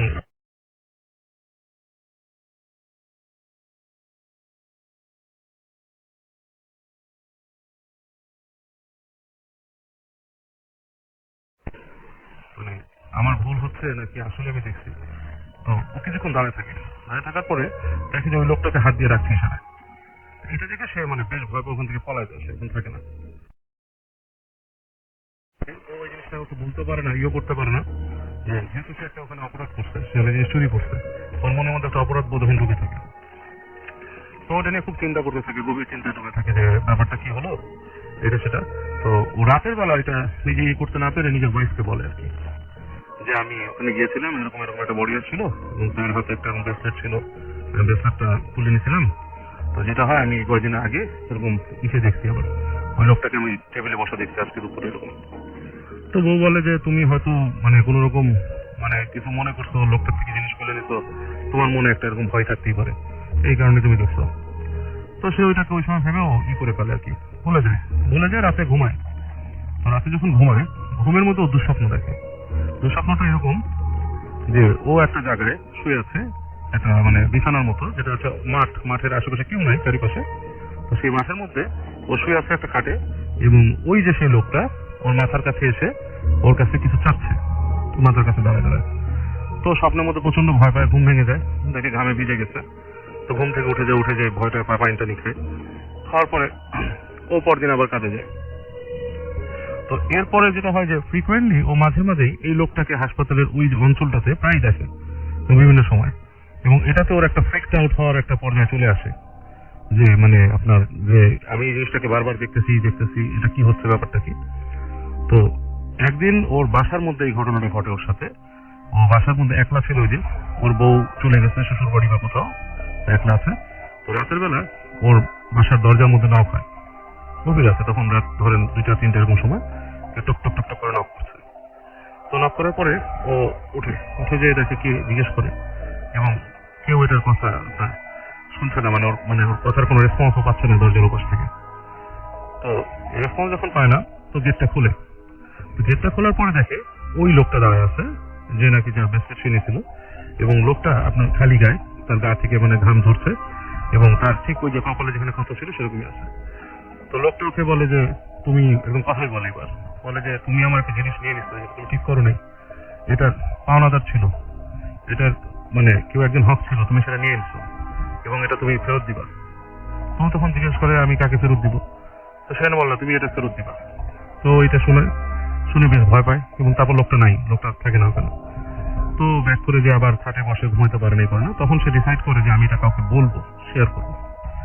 তো ও পরদিন হাসপাতালে যায়, যে একজন আপনার বয়স্ক মেডিকেল অফিসার ছিল, যিনি ওখানে চার্জে থাকে, বয়স্ক লোক। তো উনি লাস্টে ওনাকে ফুলে পড়ে যে স্যার এরকম একটা ব্যাপার ঘটছে এসে। উনি বলে যে এরকম আসলে তো অধিভৌতিক ঘটনা বলতেছো, এরকম তো হওয়ার কথা না। তোমার মধ্যে অপরাধ বোধ আর যাই হোক, হয়তো তুমি কিছু দেখছো, বাট এটা ঠিক না। তুমি এক কাজ করো, তুমি এখানকার এই ডিপার্টমেন্ট আছে যেখানে এই ধরনের জিনিসপত্র যদি থাকে এটা জমা দাও, তুমি জিনিসটা থেকে থাকলে তুমি জমা দিয়ে দাও, তাহলে তোমার হয়তো কিছু হতে পারে। তো ওই জিনিসটা সে বিক্রি করে দিচ্ছিল, আসলে লোকটা যে জিনিসটা সেটা বিক্রি করে দিচ্ছিল। তো যাক, সে বাসায় যায় আবার চিন্তা ভাবনা করে, টাকা পয়সা অ্যারেঞ্জ করার চেষ্টা করে, এবং ওই কয়দিনে ওই সোনার দোকানে গেছিল, সে যার কাছে বেচছে তাকে বলে যে ভাই আমি জিনিস বিক্রি করছি, এটা কি আপনি বিক্রি করে দিচ্ছেন? বলে না, ওইটা আমার কাছে আছে, কিন্তু তুমি টাকা দিয়ে নিতে হবে, এবং তুমি যা দিয়ে বিক্রি করছো বেশি টাকা দিয়ে তোমার নিতে হবে, আগের টাকা তুমি দিব না। তো সে ওই টাকা অ্যারেঞ্জ করার চেষ্টা করে, এবং এরপরে যেটা হয় যে ওর বাসায় আবার সে এরকম নক শুনে, এবং ওই লোকটা আসে, এসে বলে যে তুমি আমার জিনিস এখনো নিচ্ছ না, তোমাকে আমি ক্ষতি করবো, কিছু একটা ক্ষতি তোমার হবে, ইউ উইল সাফার, তোমার একটা ক্ষতি হবে। এটা শোনার পরে সে আরো মানে খুব মুশকিলে পড়ে, সে ওর কাছে কাকুতি মিনতি করে, আমার কাছে টাকা নেই, সে ওইটা শোনে না। তো এরপরে একদিন ওদের বাসায় মানে ওই জায়গাটা তো আপনার একটু রিমোট এলাকা, তো ওখানে একটা কুয়া ছিল, সেখান থেকে পানি উঠাতো, পানি এনে বাসায় কাজ করতো। তো ওর বাচ্চা হঠাৎ করে মানুষের চিন্তা করছে যে কুয়াতে পড়ে গেছে বাচ্চা, এবং বাচ্চারা মরার আগে ওরা বাচ্চাকে রিকভার করতে পারে আর কি, উঠে নেয়। তো বাচ্চার কাছ থেকে মানুষ শুনে যে ওর বাচ্চা নাকি খেলতেছিল ওখানে হওয়ার পরে তো কি মনে হয় সে বালতিতে করে পানি উঠাতে যায়। এই সময় দেখে যে একটা লোক ওকে ধাক্কা দিয়ে ফেলেছে পানিতে। তো ওই লোকটা যখন বর্ণনা শুনে তখন সে মোটামুটি মিলাতে পারে যে এটা ওই লোকটাই। এনিওয়ে তারপর সে মনে করেন যে টাকা পয়সা ম্যানেজ করে এক সময় যায় যে ওই সোনার দোকানের থেকে ওই এটা নেয়, গোল্ডটা নেয়, নিয়ে যায় ওই মেডিকেল ওই যেখানে লস্ট অ্যান্ড ফাউন্ড ডিপার্টমেন্ট ছিল সেখানে সে জমা দেয়। তো জমা দেওয়ার পরে সে তারপর তবা করে নিজে তবা করার পরে আসে। তো এরপর থেকে নাকি সে আর ওটা দেখতো না। এরপরে এটা ছিল একটা ঘটনা। অনেক ধন্যবাদ আপনাকে অভি। আমরা আবারও ফিরে আসবো আপনার কাছে। একটা ছোট্ট বিজ্ঞাপন যেতে হচ্ছে আমাদের, এবং তারপরে আমরা ফিরে আসছি। সুতরাং আমাদের সঙ্গে এখন স্টে টিউনড টু ফুর্তি অ্যান্ড স্টপ দ্য ফুর্তি।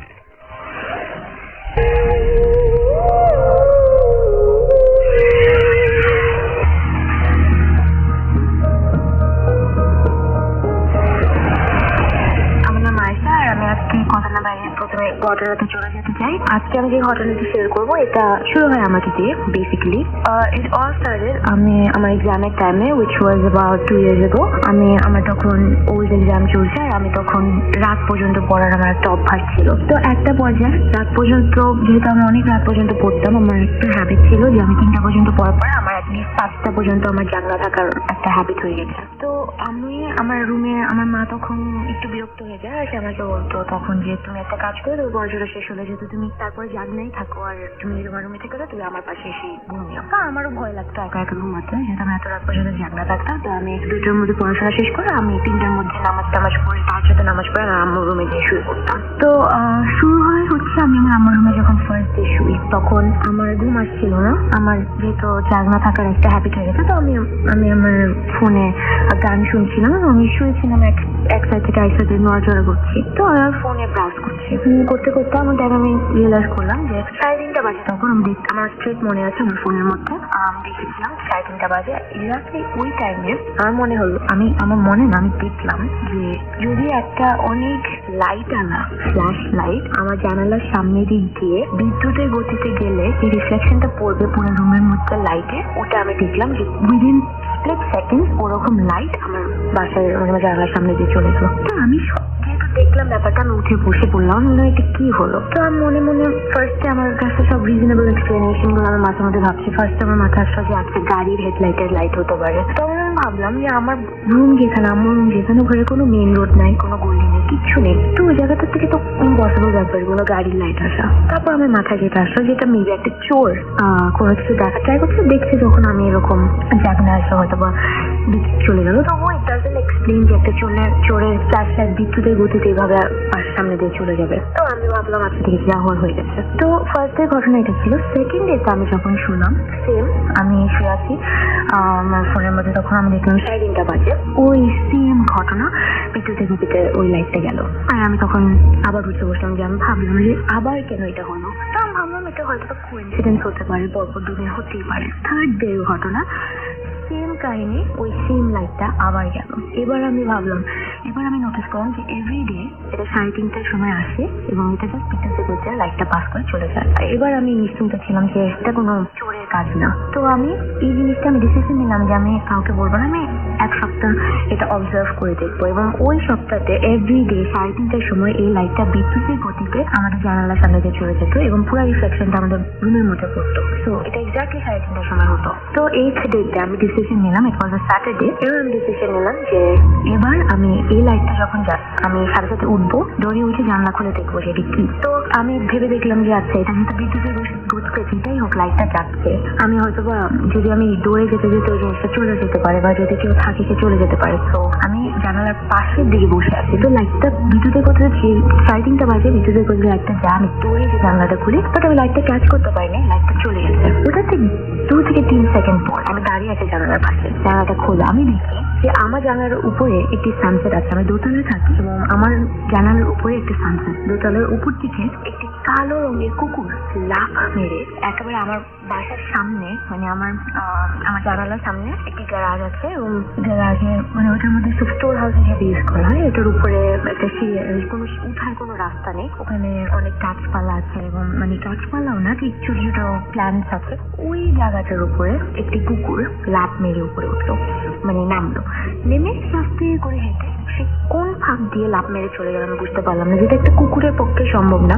ওটাকে নামারও কোনো ওয়ে নেই। আমি তখন ভাবলাম যে 3 তলা থেকে একটা কুকুর সানসেট থেকে কিভাবে নিচে নামলো, আর এটা উঠলোই বা কেন? ব্যাপারটা অনেক পিকুলিয়ার অ্যান্ড স্কেরি যে রাত 3:30টার সময় এরকম একটা কুকুর 3 তলা সানসেট থেকে লাফ মারলো। আমি ভয় পেয়ে যাই, তো সাথে সাথে আমার আম্মুকে জাগে ঘুম থেকে, আর মাকে বলি যে মা আমি এরকম আমি দেখলাম। তো আমার মা আমাকে অনেক বকাঝকা করে, সে বলে যে রাত পর্যন্ত জাগনা আছে, যে উল্টাপাল্টা জিনিস দেখতেই পারো, ঘুমিয়ে পড়ে বলে কিচ্ছু না। বাট আমি জানতাম, আমি চোখে এতদিন ধরে অবজার্ভ করছি, আর এগুলো দেখছি, আমি জানি এরকম কিছু একটা হচ্ছে। তো আমি আমার কাজিনদেরকে ব্যাপারটা বলি, তো আমার 2টা কাজিন অনেক বেশি ইন্টারেস্ট হয়ে যায়, ইন্টারেস্টেড হয়ে যায়। তারা বলে যে আচ্ছা ঠিক আছে, তোর বাসায় আমরা এরকম স্লিপ ওভার করবো, দেখি কি হয়। তো যে কাজিনটা থাকতে এসেছিল আমার বাসায় তারপরের দিন, এটা হচ্ছে আমার কাজিন, আমার একটা বড় আপু নাম হচ্ছে সাদি আপু, এবং আর একটা কাজিন যে আমার সঙ্গে বয়সী, তার নাম হচ্ছে সাকিব। তো আমরা ওই রুমে শুভ, আমি ওদেরকে সব ঘটনা খুলে বলে আমি ওদেরকে বলি যে যেটাই হোক আমরা 3:30টার সময় এই জিনিসটা হয়, তো আমাদের জাগনা থাকতে হবে ওই পর্যন্ত। তো আমরা একটা প্ল্যান বানালাম, সেটা হচ্ছে 3:30 বাজার ঠিক 5-2 মিনিট পরে, আমরা 2 মিনিট আগে আমি আর সাদি আপু নিচে নামবো, এবং আমরা ওই গ্যারাজে ওই জায়গাটায় দাঁড়িয়ে থাকবো নিচে থেকে, এবং আমরা দেখবো যে লাইটটা যেটাই হোক ওটা কি, আর সে ওই লাইটটা বা কি ওদিকে এসে যায়, এবং আমার কাজিন সাকিব সে ওই জানালাটা খুলে ওখানে দাঁড়িয়ে থাকবে, দেখবে লাইটটা কি। তো 3:30 বাজে 2 মিনিট বাকি আছে, তো আমাদের কোনো একটা কারণে সঙ্গত কারণে দেরি হয়ে যায়, তো আমরা 1 মিনিট আগে দৌড়ে নিচে চলে যাই, আর সাকিব তখন জানালাটা খুলে দাঁড়িয়ে আছে। তো আমরা যতক্ষণে আমি আর সাদি আপু নিচে নামবো, নিচে নামার সাথে সাথে গ্যারাজের ওখানে সাথে সাথে আমরা দেখি জানালার ওখান থেকে সাকিব চিৎকার করে, মানে ও সে নিচে পড়ে যায়, আমরা টের পেলাম, মানে সে অজ্ঞান হয়ে পড়ে গেছে। তো আমরা দুজন আবার দৌড়ে উপরে গেলাম, দেখেছি সে জানালার পাশে ওখানে নিচে মাটিতে অজ্ঞান হয়ে পড়ে আছে। তো আমরা ওকে নিলাম, আমরা ওকে পানি টানি হলাম, আবার ওকে শান্ত করলাম। তো তার যখন জ্ঞান ফিরে, তখন সে আমাকে দেখে খুব ভয় পাচ্ছিল। তখন আমি বলছি যে আমাকে দেখে খুব সে বসে না না না আর সেখান থেকে সরাও, আমার ভয় লাগছে ওকে দেখে। আমি তখন বুঝতে পারছিলাম যে আমাকে দেখে কেন কিছু একটা ভয় পাচ্ছে। তখন আমি ওকে শান্ত করলাম, তখন ও আমাকে যখন সে নিশ্চিন্ত হলো যে হ্যাঁ আমি আয়সা আমার কাজিন, তখন সে খুলে ঘটনাটা বললো। সে বললো যে আমি আর সাদিয়া আপু যখন নিচে চলে যায়, সে জানালাটা খুলে দাঁড়িয়ে থাকে সেখানে, সে দেখে সেই 3 তলার সানসেট থেকে আমি মাথা নিচু করে ভাবে মাথাটা নিচু করে, আমার চুলগুলো সব পড়ে আছে, আমার যেহেতু লম্বা চুলগুলো সব পড়ে আছে, এবং আমার সাথে তাকিয়ে খুব একটা উইয়ার্ড ভাবে আমার চোখ ছিল, আমি তাদেরকে হাসছি।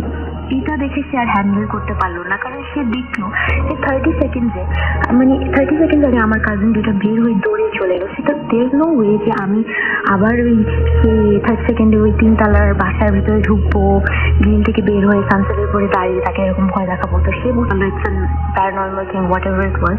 সে ওখানে সেন্সেস হয়ে পড়ে যায়, পরে তার কিছু মনে নেই। তারপর মানে তাকে হুজুর দিয়ে ঝাড়ফুঁক করা হয়, সবকিছু ঠিকঠাক হয়ে যায়। মানে আমার বাসায় ওই লাইটটা এখনো 3:30টার সময় আমার মায়ের বেডরুমের সামনে দিক দিয়ে যায়, বাট আমরা আর মেস আপ করি না ওটার সাথে। তো এরপরে আমাদের কারো কোনো প্রবলেম হয় নাই, তবে ওইটার ঠিক 1 বছর পরে যে প্রবলেমটা হয় সেটা হচ্ছে একদিন র্যান্ডমলি আমার ওই সাকিব উইয়ার্ড ব্যবহার করা শুরু করে বাসার ভিতরে, আর এমন এমন জিনিস তো করা শুরু করে যেগুলো না একটা মানুষের পক্ষে সম্ভব না করা। যেমন সে 1 হাত দিয়ে ফ্রিজকে ধাক্কা মেরে সরিয়ে দিচ্ছিল, একটা বড় সোফা মানে আঙ্গুল দিয়ে ধাক্কা মেরে সরিয়ে দিচ্ছিল। সে অনেক উল্টাপাল্টা জিনিস করছে, আমার উল্টাপাল্টা ব্যবহার করছিল। তখন আমার নানি, যেহেতু আমার মামাতো ভাইয়ের, আমার নানি এগুলো বুঝিস, আমার নানি বুঝতে পারলো যে তাকে একটা জিনিস হয়েছে। তো আমার নানি তারা 3 তলায় থাকতো, আর আমার নানি থাকতো 2 তলায়। তো 2 তলা থেকে নানি আর যতক্ষণ উপরে এসে তাকে মানে ট্রিটমেন্ট ঝাড়ফুঁক করতে উপরে উঠবে, তখনই সে বিদ্যুতের গতিতে সে মানে ওই অবস্থায় বাসা থেকে বের হয়ে যায়। তাকে কোথাও কেউ খুঁজে পাচ্ছে না, মানে সে এত তাড়াতাড়ি বাসা থেকে স্টর্ম আউট করে, তাকে কেউ কোথাও খুঁজে পাচ্ছে না। সবাই ওকে খুঁজছে, আর সবার টেনশন যে ছেলেটা পর্যন্ত অবস্থায় কোথায় চলে গেল। ঠিক তখনই রাত 12টার সময় ওদের বাসার ছাদে একটি মনে হয় অনেক বড়, তখন বৃষ্টিকালও ছিল না, তখন নর্মাল ওয়েদার ছিল। তো সবাই টের পেল যে বাজের মতো কিছু একটা বাসার উপরে পড়লো। সবাই ভয় পেয়ে যায়, সবাই দৌড়ে ছাদের দিকে যেয়ে দেখে যে ছাদের মাঝখানে সে সাকিব ওখানে পড়ে আছে। তো তারা সাকিবকে ধরে এনে বাসায় এনে আবার মানে তার জ্ঞান ফিরায়, এবং ওরা ভাবে যে আচ্ছা যা ছিল সংকট হয়তো বা কেটে গেছে আর এখন সে ঠিক হয়ে যাবে। কিন্তু তারা দেখে যে না, তার আবার সেম অবস্থা। সে এবার যখন উঠে 5 মিনিট চুপ থাকার পরে সে একটি উইয়ার্ড মানে অনেক ভয়ঙ্কর একটা ভয়েস, একটা ছেলে মেয়ে বাচ্চা, একটা ছেলে মেয়ে দুটো ভয়েস মিশিয়ে যে খুব উইয়ার্ড একটা ভয়েস হয়, ওরকম একটা ভয়েসে সে একটা কথা বলে। সে বলে যে অমুক তারিখে আমাকে একজন মারা যাবে, এবং এটা বলে সে ওখানে আবার সেন্সেস হয়ে পড়ে যায়। এবং এরপরে যে যখন যাবে সে ওয়াজ নর্মাল। তো তার কিচ্ছু মনে নেই তার সাথে কি হয়েছে না হয়েছে, সে তার কিচ্ছুই মনে নেই অ্যাকচুয়ালি। তো আমার নানি টের পেলো কি হলো, তো সে আবার ঝাড়ফুঁক করলো। এবার সে ঝাড়ফুঁক করে কিছু পারলো না যখন, সে তখন তাকে মিরপুরে মাজারে নিয়ে যায়। ওখানে যে হুজুরটা বললো, তার অবস্থা দেখে তাদের ট্রিটমেন্ট করার পর হুজুর বললো যে যা কিছুই ছিল তার সে কখনো সাকিবের ক্ষতি করবে না।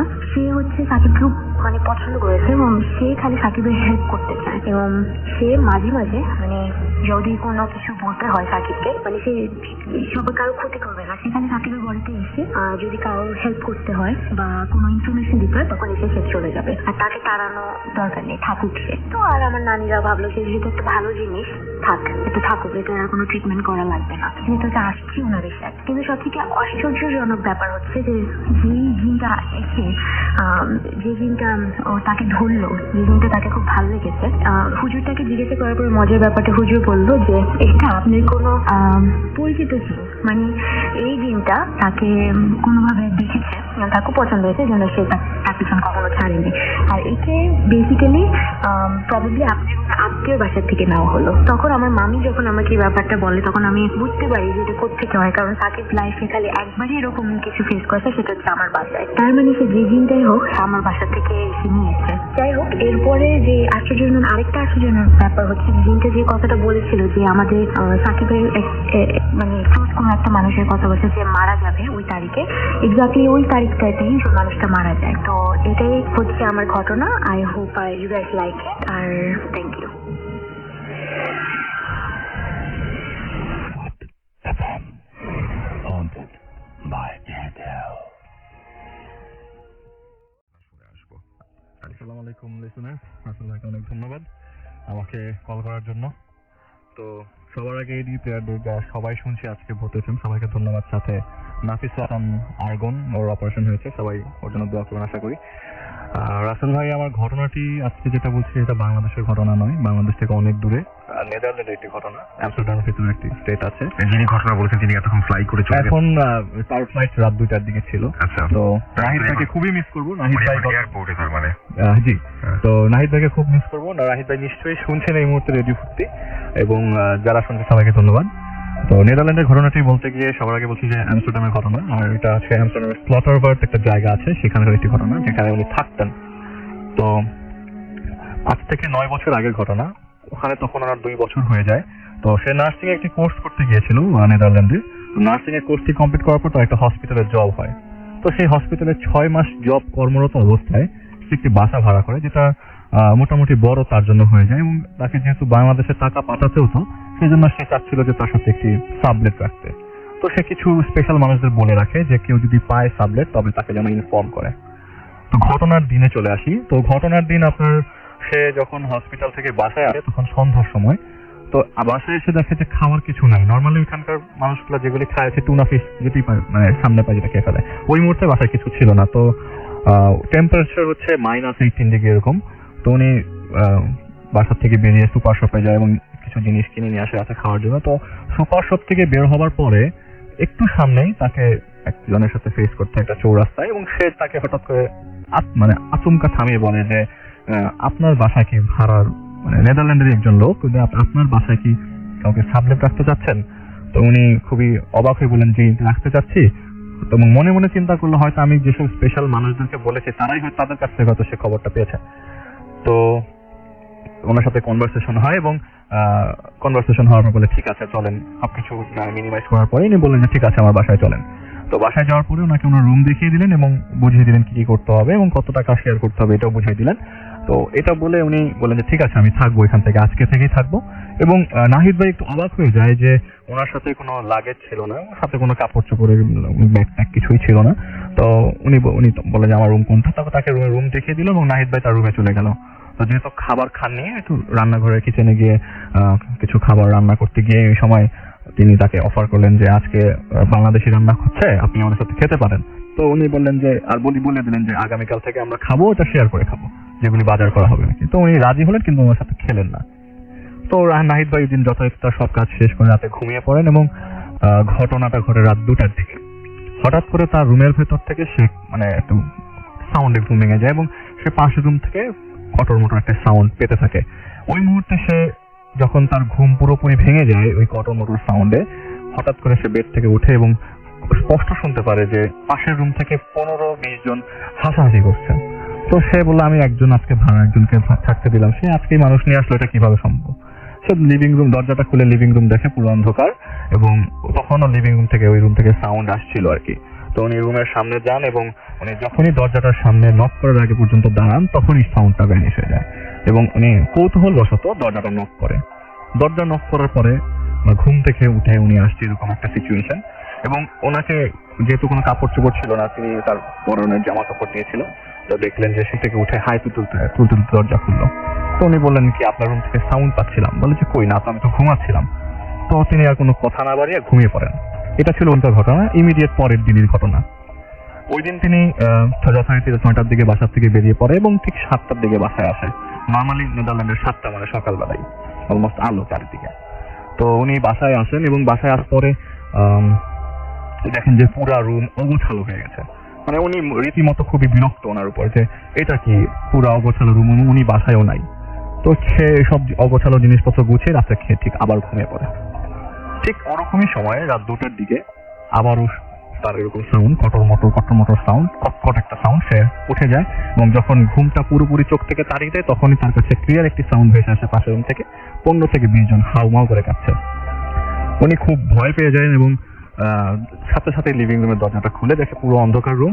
ঠিক গতকালকের মতোই তার কাছে দরজাটার সামনে যাওয়ার পরপরই সটি ভ্যানিশ হয়ে যায়, এবং সে আবারও কৌতূহল বশত ভিতরে কি হচ্ছে জানার জন্য দরজা নক করে।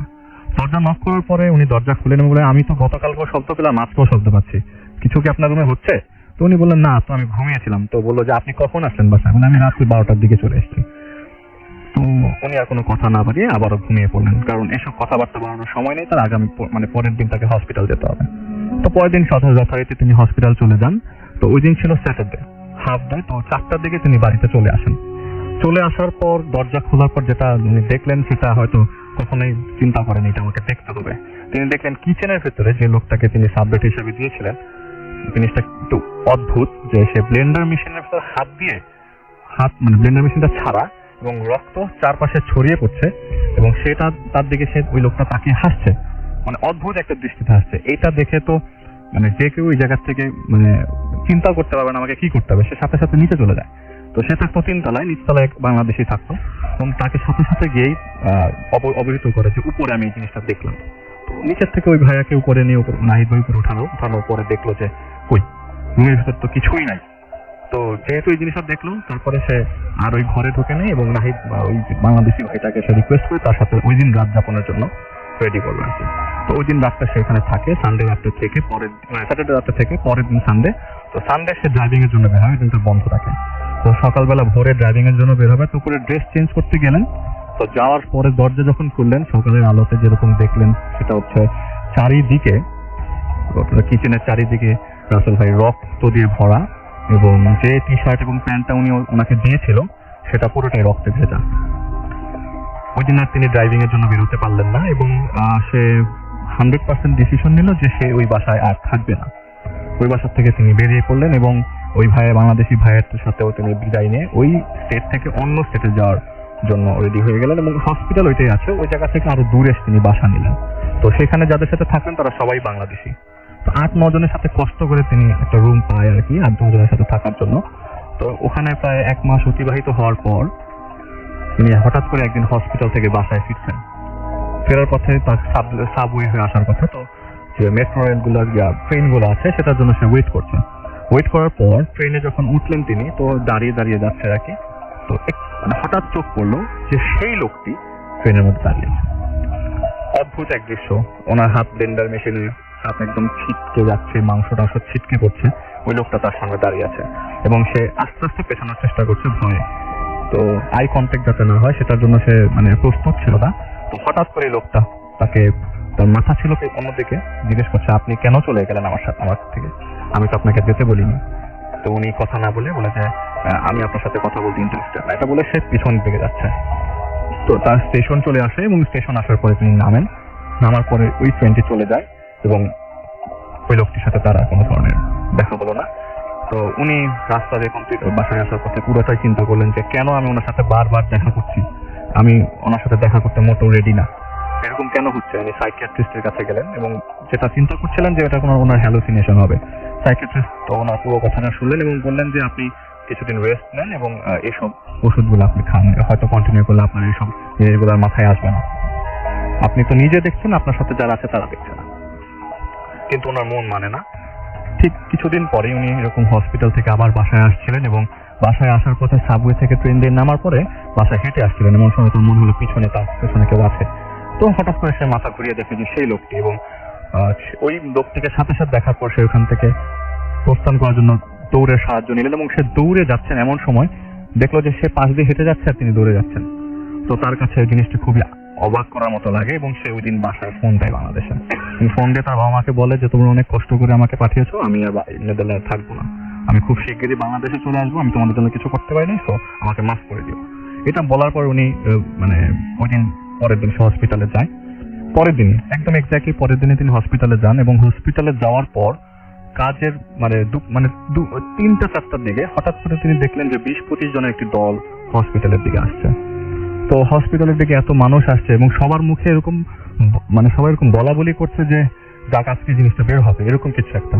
তো ওই হসপিটালে মানে পাদ্রী সহ দেখলাম, উনি বলছে যে আমি দেখলাম যে পাদ্রী সহ 20-25 জন লোক আসছে। তো আমি জিজ্ঞেস করলাম যে আপনারা এখানে কেন এসেছেন? তো ওনাদের মধ্যে একজন বললেন যে আমাদের এখানে একটা ডেড বডি পাওয়া গেছে, সেটা আমরা নিতে এসেছি।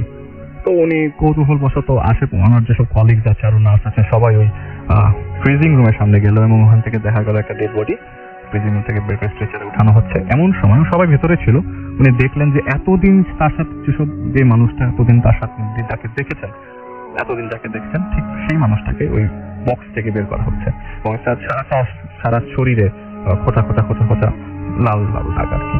তো উনি মোটামুটি অবাক হয়ে যায়, এটা আমি কি দেখছি, এতদিন আমার সাথে কি হলো?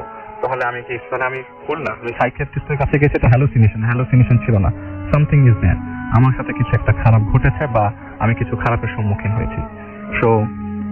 তো উনি ওই দিন ওই লোকটার সাথে বললো যে আমি কি আপনাদের সাথে কোথায় নিয়ে যাচ্ছি ওটা হচ্ছে। তো উনি জায়গাটার নাম বলেন যে আমরা এই সেমিটারিতে নিয়ে যাবো এবং পাদ্রীরা বলেছে যে ওনাকে আমরা 1 মিনিট লেট মানে অনেক লেট হয়ে যাওয়া, যত তাড়াতাড়ি সম্ভব নিয়ে দাফন করতে হবে। তো উনি ওনার সাথে বললো যে আমি কি সেমিটারিতে আসতে পারবো? উনি বললেন যে হ্যাঁ তুমি আসতে পারো। তো ওই সেমিটারিতে সে যায় এবং যাওয়ার পরে দেখলেন যে ওই কবরস্থান, মানে তার অবাক লাগছে যে ওইখান কবরস্থান থেকে একটা কফিন উপরে উঠানো হচ্ছে, যে কবরস্থানে মানে একটা কবর দেওয়া ছিল, তো পাশাপাশি আরেকটা কবর। তো সেখানে দেখা যাচ্ছে যে আগের যে কফিনটা সেটা উঠিয়ে সে পাশের কবরস্থানে রাখছে, আর যে আজকে যেটা নিয়ে এসছে সেটা ওই কবরে রাখছে। তো জিজ্ঞেস করলে কি ব্যাপার, ওই কবরে থেকে কেন এই কফিনটা উঠিয়ে পাশের কবরে রাখা হচ্ছে, এটা কেন এখানে রাখা হচ্ছে? বলে যে অ্যাকচুয়ালি ঘটনা হচ্ছে কিছুদিন আগে বলতে পারি 1 বছর আগে একটি বাসের দুর্ঘটনা হয় এবং বাসটি আপনার ব্রিজ ভেঙে পানিতে পড়ে যায়। তো এখানে প্রচুর মানুষ মারা যায়, প্রায় 60 জনের মতো মানুষ মারা যায় এবং এর মধ্যে ওনার আত্মীয় স্বজন একটি ভুল মানুষকে দাফন করে ফেলে। তো যার ফলে যখন ওনারা আসল খবর পাই যে ওনাদের ডেড বডিটা এই হসপিটালে আছে এবং যেটুকু উনি জানতে পারলেন যে উনি ঠিক মতো বলতে পারেন, যার কাছে উনি জিজ্ঞেস করেছেন তিনি বলেছেন যে ওনাদের বাসায় এরকম একটা সমস্যা হচ্ছিল। তো পরে নাকি খবর পেয়ে বলেছে যে না ওনাদের লাশটা পাওয়া গেছে এই হসপিটালে। তো উনি এই জিনিসটা মোটামুটি উনি অবাক হয়ে যায় এবং দেখলো যে না ওই লোকটার খবর দেওয়া হচ্ছে এবং খবর দেওয়া শেষ হয়ে গেছে, উনি বাসায় চলে আসে এবং জিনিসটা এরপর থেকে তার সাথে ঘটা বন্ধ করে দেয়। তারপরে তিনি চিন্তা করলেন যে হয়তো এটার সাথে একটা লিঙ্ক আপ ছিল, আমি হসপিটালে চাকরি করছি। তো উনি যতটা চেয়েছেন আর কি পজিটিভ ভাবে জিনিসটাকে মিনিমাইজ করতে চাচ্ছেন। অনেক ধন্যবাদ আলিফ, আপনাকে চমৎকার কিছু ঘটনা করার জন্য। এবং আমি আজকে যে স্টোরিটা সেই স্টোরিটা অ্যাকচুয়ালি আমার না। আমি এখন যে বাসায় থাকি তার আগে যে বাসায় থাকতাম, তো সেই বাসার দারোয়ান আমাকে এই স্টোরিটা বলে। আমরা ফ্রেন্ডরা মিলে গল্প করছিলাম, তো হঠাৎ করে সে আমাদের কাছে এসে বলে যে মামা আপনারা ভূতের গল্প নিয়ে তো কথা বলছেন, আমি এর আগে যে বাসায় থাকতাম আমার সাথে এরকম একটা ঘটনা হয়েছে। তো আমি স্পেসিফিকভাবে ধানমন্ডির কোন এরিয়া কাহিনী সেটা আমি বলতে চাচ্ছি না, ফর সাম পার্সোনাল রিজন। ধানমন্ডির ঘটনাটা স্টার্ট হয় এইভাবে যে ওই বাসাতে একটা মেয়ের বিয়ে আয়োজন শুরু হয়েছে। তো সেইবার বাসার মধ্যে বাবা মা বড় ছেলে সেই মেয়ে এবং তার ছোট বোন থাকে, ছোট ভাই থাকে। তো মেয়ের বিয়ের জন্য তার রিলেটিভ এবং তার বাবা মা এবং বড় ভাই ইন্ডিয়াতে গিয়েছে শপিং করার জন্য। তো সেই সময় হচ্ছে সেই মেয়ের সাথে থাকার জন্য তার একজন কাজিন বোন সে থাকে এবং তার সেই ছোট ভাই থাকে এবং সেই দারোয়ান তখন তাদের বাসাতে থাকেন। তো তারা নর্মালি তাদের দিন কাটছিল, তাদের কমিউনিকেশন, তাদের ফ্যামিলির সাথে সবকিছুই নর্মাল ছিল, কোনোই সমস্যা ছিল না। হঠাৎ করে যেই দিন তাদের ফ্যামিলি ব্যাক করার কথা সেই দিনই হচ্ছে এই ইনসিডেন্টটা ঘটে। সে মেয়েটা সুইসাইড করে। সুইসাইডটা খুবই একটা অদ্ভুত রকমের ছিল, কারণ শুধু সেই দিনই তার যে কাজিন যে সিস্টার ছিলেন তিনি সেদিন তাদের সাথে ছিলেন না। তার যে ছোট ভাই সে সকালবেলা ঘুম থেকে উঠে তার বোনের ঝুলন্ত শরীর দেখতে পায়, সে দৌড়ে যায়, নেইবারদেরকে ডেকে নিয়ে আসে। তাদের বাবা মাকে ফোন দেওয়া হয়, তারা অনেক বিস্ময়কর ভাবে, অনেক হলো মর্মাহত ভাবে দেশে ব্যাক করে। তাদের মেয়ের শরীর দেখে, তারা পুলিশকে ইনফর্ম করে, পুলিশ এসে ইনভেস্টিগেশন করা স্টার্ট করে।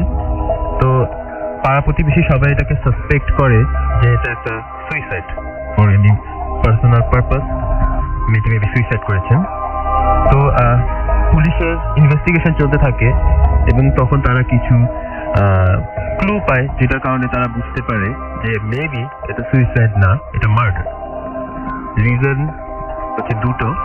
একটা, মেয়েটা যখন সুইসাইড করে তখন তার পিঠে, তার ঘাড় থেকে তার নিচে ব্যাক পর্যন্ত একটা খুবই শার্প পয়েন্ট দিয়ে একটা স্নেক, একটা সাপ ড্রয়িং করা। তো এত সুন্দরভাবে নিখুঁতভাবে একটা মানুষের পক্ষে সম্ভব না সেটা পিঠের মধ্যে একটা সাপ ড্রয়িং করবে, একজনের পক্ষে সম্ভব না হাত দিয়ে। এবং সেই বাসার মধ্যে ওই দিন রাত্রেবেলা তার ছোট ভাই ছাড়া আর কেউ ছিল না যে সে এটা করতে পারবে। তো obviously there was someone else. এটা একটা রিজন। তো তারপরে তারা যখন বাসার বাইরে কথা বলতে থাকে তো তখন তারা পাড়া প্রতিবেশীর কাছ থেকে শুনতে পারে যে মেয়েটি খুবই ক্লোজ একজন ফ্রেন্ড ছিল, যে মাঝে মাঝে তাদের বাসায় আসতো। এবং এই দারোয়ানের কাছ থেকে তারা একটু জানতে পারে যে ইনসিডেন্টের রাতে সেই ছেলে রাত 11টার দিকে বাসার মধ্যে আসেন এবং 2টার দিকে চলে যায়। তো দারোয়ানের বয়স হওয়ার কারণে পুলিশ তাকে জিজ্ঞেস করে যে এটা তার হ্যালুসিনেশন হতে পারে, বা সে আবেগে, ওই সেই মেয়ের মৃত্যুর কারণে আবেগে গিয়ে এই ধরনের কথা বলতে পারে। কিন্তু সেই দারোয়ান পুলিশদেরকেও যে কথা বলেছে, সেই দারোয়ান আমাকেও একই কথাই বলেছে যে সে রাত্রেবেলা জেগে থাকার জন্য সে পাশে একটা দোকান থেকে সবসময় রচা খায় এবং সে ওই যে রাত্রেবেলা রচা খাইতে খেতে সে ছেলেকে দেখেছে এবং সে খুবই খুবই খুবই শিওর যে সে অ্যাকচুয়ালি ছেলেটাকে দেখেছে। তো পুলিশ তার কাছ থেকে এই নিউজটা পাওয়ার পরে তারা যখন এই দারোয়ান এত শিওর ভাবে বলছে তো তারা সাসপেক্ট করে এই ছেলেটাই তাহলে মেবি মার্ডার। তারা অনুসন্ধান করতে থাকে, তাদের ফ্রেন্ডস, ইউনিভার্সিটি, ফেসবুক থেকে ইনফরমেশন গ্যাদার করে তারা ছেলেটাকে খুঁজে বের করে ফেলে। তারা খুঁজে বের করার পরে যখন ছেলেটি বাসাতে যায় তখন তারা দেখতে পায় যে ফার্স্ট অফ অল মেয়েটা ধানমন্ডিতে থাকে, সে কাইন্ড অফ একটু রিচ, বাট ছেলেটা ফ্যামিলিটা হচ্ছে মিডল লোয়ার ক্লাস। তো পুলিশ গিয়ে যখন তাদের কাছে এলো জিজ্ঞেস করে সেই ছেলেটা কোথায়, তখন তার মা বলে, কান্না ভরা চোখে তাদের দিকে তাকায় থাকে। তারা বাসার মধ্যে খোঁজাখুঁজি করে কিন্তু সেই মা আর তার ছোট বোন ছাড়া ওই বাসার মধ্যে কেউ নেই। পুলিশ জিজ্ঞেস করে যে ছেলেটি কোথায়, তখন মা আর কিছুই বলতে পারে না, শুধু এটুকুই বলতে পারে যে মেয়েটির বিয়ে যখন ঠিক হয়ে যায় তার 2 দিন পরে ছেলেটি সুইসাইড করে। অদ্ভুত। তাহলে ওই যে রাত্রেবেলা অ্যাকচুয়ালি কে গিয়েছিল? ছেলেটা যদি আগেই মারা গিয়ে থাকে তাহলে রাত্রেবেলা কে গিয়েছিল? আর মেয়েটার বিয়ের সাথেই বা ছেলেটার মৃত্যু সম্পর্ক কি ছিল? এই কেসটা এইভাবেই রয়ে যায়। আর এই বিষয়গুলোর সাথে এই কেসটা বন্ধ করতে হয় পুলিশকে। Thank you. আমি শুনেছি ইয়াসিরের কাছ থেকে, এটা ওর বোনের কাহিনী। ইয়াসিরের ওরা বিদেশে থাকতো আর কি, মানে আরব রিজনের একটা কান্ট্রিতে থাকতো, সামওয়্যার ইন ওমান, মানে আমার ঠিক মনে আসছে না, আরব রিজনের একটা কান্ট্রিতে থাকতো তোমার। তো ওর বাবা ওখানে ডাক্তার ছিল, অনেকদিন থাকার পরে তো দেশে ওরা চলে আসবে পার্মানেন্টলি। তো দেশে ওরা যেখানে জায়গা কিনেছিল সেখানে বাড়ি ঘর তৈরি হয়নি। তো ওর এক বাবার ফ্রেন্ড, উনিও বিদেশে থাকেন, ওনার বাড়ি ছিল ধানমন্ডিতে। বর্তমানে বাড়িটা আপনার ডেভেলপারকে দিয়ে ওটা নতুন করে করানো হয়েছে।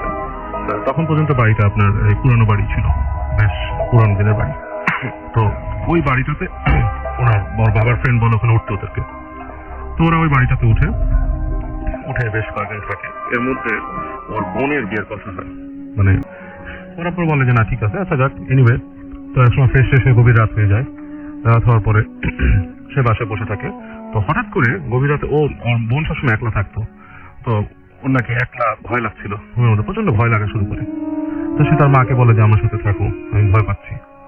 তো মা বলে আচ্ছা ঠিক আছে, কিসের ভয় পাচ্ছি, সে বাসায় উঠছি প্রায় আমাদের প্রায় 1-1.5 মাস হয়ে গেছে, ভয় পড়তে কিছু নাই, কেন ভয় পাচ্ছি, সেখান থেকে এরকম কিছু না। বললে আমার ভয় লাগতেছে, প্রচন্ড ভয় লাগতেছে। তোর মা আসে, এসে ওনার সাথেই থাকে রাতে। তো যেটা হয়, ও ঘুমায় থাকার সময় গভীর রাতে প্রায় তখন 2-3টা বাজে, এরকম সময় ওই রুমের মধ্যে ও ফিল করে কেউ একজন জোরে জোরে শ্বাস নিচ্ছে দাঁড়ানো, মানে অন্ধকারে আচ্ছা আলোতে সে দেখতেছে একটা অবয়বের মতো জোরে জোরে শ্বাস নিচ্ছে। তো এটা দেখে মানে সে দেখে একটু হচপচ হয়েছে যে রুমের মধ্যে কি এরকম রাতের বেলা এরকম দাঁড়ায় থাকতে শ্বাস নিবে। তো সে তার মাকে ধাক্কা দেয়, মা উঠে তাকে দেখে কেউ নাই। দুজনই দেখা বলে যেখানে দাঁড়ায় ছিল কেউ, মা বলে না কে দাঁড়ায় থাকবে, কেউ নাই। তা আবার ঘুমায় যায়। তো ও আর ঘুমাতে পারে না, মা ঘুমায় যায়, মা ঘুমের মধ্যেই ছিল, বেশ ঘুমায় যায়। এবং সেকেন্ড টাইমও একটু পরেই ওই সেম অবয়বটাকে সে দেখে পায়ের কাছে দাঁড়ানো, শ্বাস নিচ্ছে। এবং সে আবার ভয় পায়, মাকে ডেকে ওঠায় এবং লাইট জ্বালায়, বলে যে আমি আজকে ঘুমাতে পারতেছি না। মানে খুবই মানে সে মানে ঘুমের যে একটা মানে জিনিসটা তার মধ্যে থেকে ঘুমের প্রভাবটি কেটে যায় আর কি। তো সে জেগে থাকে, মাকে উঠায়, মা বলে যে তুমি কি দেখে ভয় পাচ্ছ, হঠাৎ তোমার কি হলো এসে। তখন মনে করেন যে হয়তো বিয়ে হচ্ছে, হয়তো মানে তার জীবনে একটা বড় চেঞ্জ আসতেছে, তার মধ্যে হয়তো হতেই পারে, মা এরকম ভাবে। তো ভাবার পরে তাকে রাতের বেলা কফি টফি বানা যায়। তো ব্যাপারটা যেটা ছিল, ইয়াসিরের ফ্যামিলি খুব একটা যে মানে ধার্মিক টাইপের তা ছিল না, এবং সে বলছে যেটা বললে তার অসুবিধা নাই। কিছু মানুষ আছে ধার্মিক আর কি, আপনার কিছু হলেই ভয় পেতে দোয়া পড়ে পেতাম, তো ওরা ওইটার সাথে এখন তারা প্রচন্ড ধার্মিক। তো ওই টাইমে তারা এই ধর্মের বিষয়ে ব্যাপারটা খুব একটা কেয়ার করতো না। তো কফি টফি খেয়ে রাত পার করে সকালের দিকে বোন ঘুমায় আর ওর মা চলে যায়। তো বাসার কেউ আর ওই রুমটার প্রতি খুব একটা মানে নজর দেয় নাই বা আপনার অ্যাটেনশন পে করে নেই। তো ও দিনের বেলা ঘুমাচ্ছে, রাতে ঘুমাতে পারেনি সাম রিজন এসে। এবং ওর বিয়েটা কিন্তু তার পরদিনই কিন্তু তার বিয়ে, ঠিক আছে, মানে ওই দিন দ্যাট ফলোইং ডে ওই ছেলেকে হলুদ দিয়ে দিতে যাওয়ার কথা এবং তার পরদিন হচ্ছে বিয়ে। তো এমন সময় ঠিক সন্ধ্যার আগে, মানে সারাদিন মানে ঘুমাচ্ছিল, সন্ধ্যার আগে ওর মা যায় মেয়ের রুমে, তাকে ঘুম থেকে উঠতে গেল। তো যে দেখে যে মেয়ে বিছানার উপর বসে আছে, চুলগুলো এলোমেলো, তাকায় দেখে যে তার চোখটা বেশ লালচে আভা হয়ে গেছে, সামথিং লাইক আপনার মানুষ বলে রেড আই টাইপের একটা চোখ। তো বলতেছে কি হয়েছে তোমার, কি তুমি এরকম করে বসে আছো, কখন উঠছো? তো মেয়ে কোনো উত্তর দেয় না। একটু পর মেয়ে তাকে তুই তামারি করে কথা বলা শুরু করে মাকে, মানে আজে বাজে কথা এটা সেটা। তখন মা চিন্তা করে যে কি হলো এটা সেটা, আরো তার খালা চলে আসে, আরো 2 জন আসে। ওই ইয়াসির যখন গেছে ওকে সরাই দিচ্ছে, দেখতে দেয়নি। এনিওয়ে বেশ এলোমেলো আচরণ, অসংলগ্ন আচরণ, অসংলগ্ন কথাবার্তা। এর মধ্যে একজন বলে যে মনে হয় জিনিসটা মানে কোনো আসর হচ্ছে। ওর মা এগুলো বিশ্বাস করে না, বলে কি বলো এইসব, মেয়ে পাগলামি করতেছে। মেয়েকে ধরে সে চড় মারতে যায়, উল্টা মেয়ে মাকে ধাক্কা দিয়ে ফেলে দিচ্ছে। তো বলতেছে তোর কোনো অ্যাফেয়ার আছে, থাকলে বলো, তাহলে আমরা এটা নিয়ে করবো না, মুভ করবো না। মেয়ে তো ওইটার কথাই বুঝতেছে না, যে she is acting all different. এবং সে নাকি একটা ডিফারেন্ট ডায়ালেক্টেও কথা বলা শুরু করছিল, যেটা নাকি মানুষ মানে communicate, not English, not Bangla, RBO না, সামথিং একটা ডায়ালেক্টে কথা বলতেছিল। এই ডায়ালেক্টটা আসলে আমরা মানে ওখানে যারা ছিল তারা ডিটেক্ট করতে পারেনি কোন ডায়ালেক্টে কথা বলছে তার সাথে। তো এই অবস্থায় যাই হোক ওকে রাখা হয়।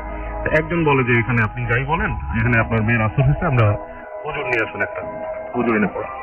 তোর মা এটা থেকে খুবই মানে থেকে বলে না হুজুর লাগবে না, আমি মেয়েকে সরাই দিতে চাই এবং বলে প্লিজ কথাগুলো কাউকে বলবেন না, যেহেতু তার কালকে বিয়ে। রাতের বেলা তারা নর্মালি ছেলের বাসায় যায়, যে আপনার যা করার কি ওটা করে আসে, কাটিসি করে আসে।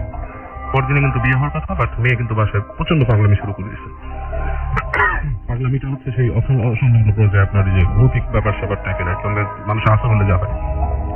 এই পর্যায়ে ওর এক মামা এসে চিল্লাচিল্লি করে, বলে যে না এরকম কিছু হতেই পারে, আমি তোমাকে নিয়ে আসি। তো উনি কোথেকে একজন লোককে নিয়ে আসে, লোকটা ঠিক হুজুরও না, আবার আপনার মানে ওই তান্ত্রিক টাইপেরও কিছু না, যে নাকি এসব কাজ করে, বাট সে নাকি আপনার অ্যাস্ট্রোলজার টাইপের এবং তার বেশ এসবই আছে। তো ওই লোক আসে, এসে দেখে বলে যে আপনার মেয়ের উপরে একটা মানে খারাপ জিনিসের মানে আপনার প্রভাব পড়ছে, আসর হয়েছে এবং শি ইজ পজেসড। এবং এটা আপনি যাই বলেন, আপনার যদি ঠিক করতে হয় আপনাকে you need to do something immediately, কারণ আপনি কালকে তো মেয়েকে বিয়ে দিবেন, এভাবে যেতে পারবে না।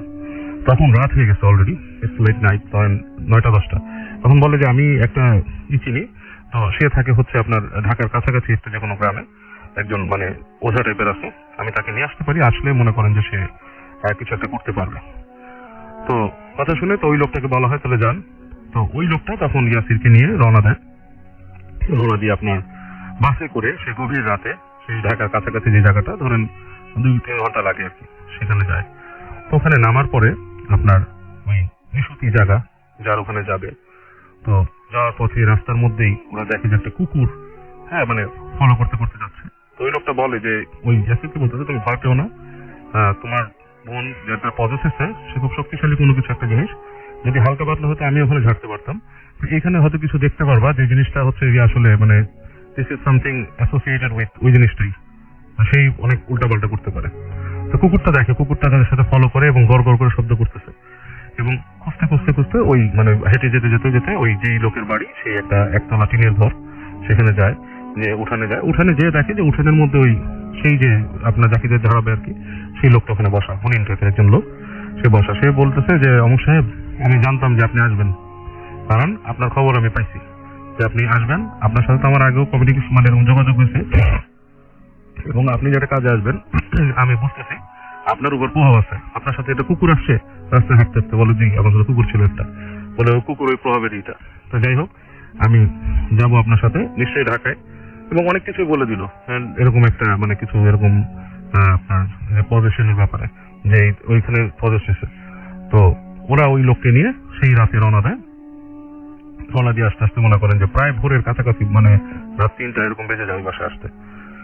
তো বাসায় আসার পরই লোকটা যখন ওই বাসাতে পাড়া দেয়, যে আপনার ওই যে বুনিন টাইপের যে লোকটা তার পাটা কি জানি ব্যাকা করে দেয়, মানে মোছড়ায় দেওয়ার মতো আর কি, তাকে মানে ঢুকতে দিবে না বাসায় এরকম কিছু। সে বলে যে আমার পায়ে এরকম হচ্ছে, এরকম সে বলে যে এখানে খুব খারাপ একটা জিন ছিল যে নাকি মানে এই ওকে প্রজেক্ট করে ফেলছে, বিকজ সে নিশ্চয়ই কিরকম দিন ছিল বলছে যে হলুদের মানে হলুদের দিন ছিল, বলছে যে সে যেটা করছিল সে গায়ে কাঁচা হলুদ মেখে এমন সময়ে মানে যেতে হয় না বাইরে, সেই সময়টা সে বাইরে গেছিল তখন তাকে পজেস করছে। তো তখন ভেতরে যায় যে ওই গুনিন যে নাকি থাকে সে ওই মেয়েটার সাথে কথা বলার চেষ্টা করে, মানে some sort of talk out করার চেষ্টা করে কি ব্যাপার, এবং ওই মেয়েটার মুখ দিয়ে আর কি আপনার ওই কথাগুলো বলতে থাকে সেম জিনিসটাই, সে যেটা বলে ওইটাই বলে যে আমি এরকম বসেছিলাম, আমাকে সে ডিস্টার্ব করছে এবং আমি ওকে পজেস করছি, আমি ওকে ধরে রাখবো, ছাড়বো না। তো এরকম মানে কথা হতে থাকে আর কি।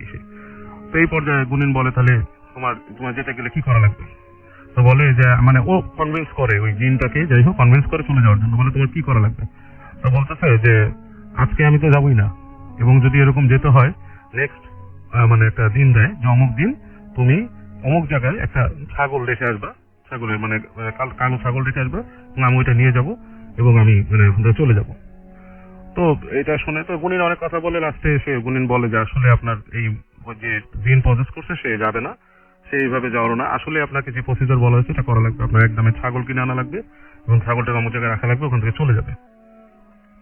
তো গুনিন এটা বলে ওই দিন চলে যায় ওই বাসার থেকে, আর আপনার যে ওই বিয়েটা পিছায় যায় ফর সাম রিজন, তাকে অসুস্থতা বা কিছু একটা কজ দিয়ে পিছায় যায়।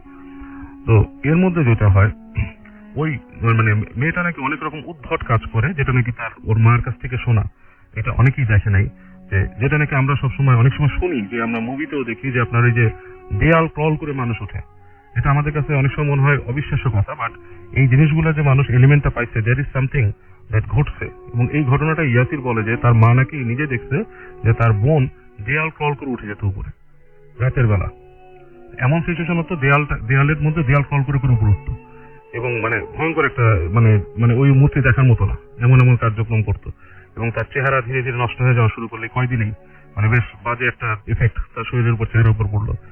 এবং বাসার মধ্যে তখন ওই রাত হলেই ওই মানে ওই দিনের আগে আপনার বিভিন্ন রকমের আপনার যে কুকুর টুকুর প্রচন্ড ডাকতো জানলার কাছে এসে, মানে খুব রকম তাদের প্রচন্ড রকম ডিস্টার্ব হতো ওখানে। আর আপনার বাসার যে মানে বাতি ছিল যে একটা জায়গায় লাইট হঠাৎ করে অফ করে দিত, এরকম কার্য হতো। তো এনিওয়ে তো যেই দিন আপনার ডেট দিল যে আপনার ওই ছাগল নিয়ে আসা, তো ছাগলটা যখন নিয়ে আসে এনে ছাগলটাকে বাইরে রাখে, বাসার যে গাড়ি বারান্দা আছে ওখানে রাখে, এবং ওই গুনিন এসে তখন তার যে রিচুয়াল এটা করা শুরু করে।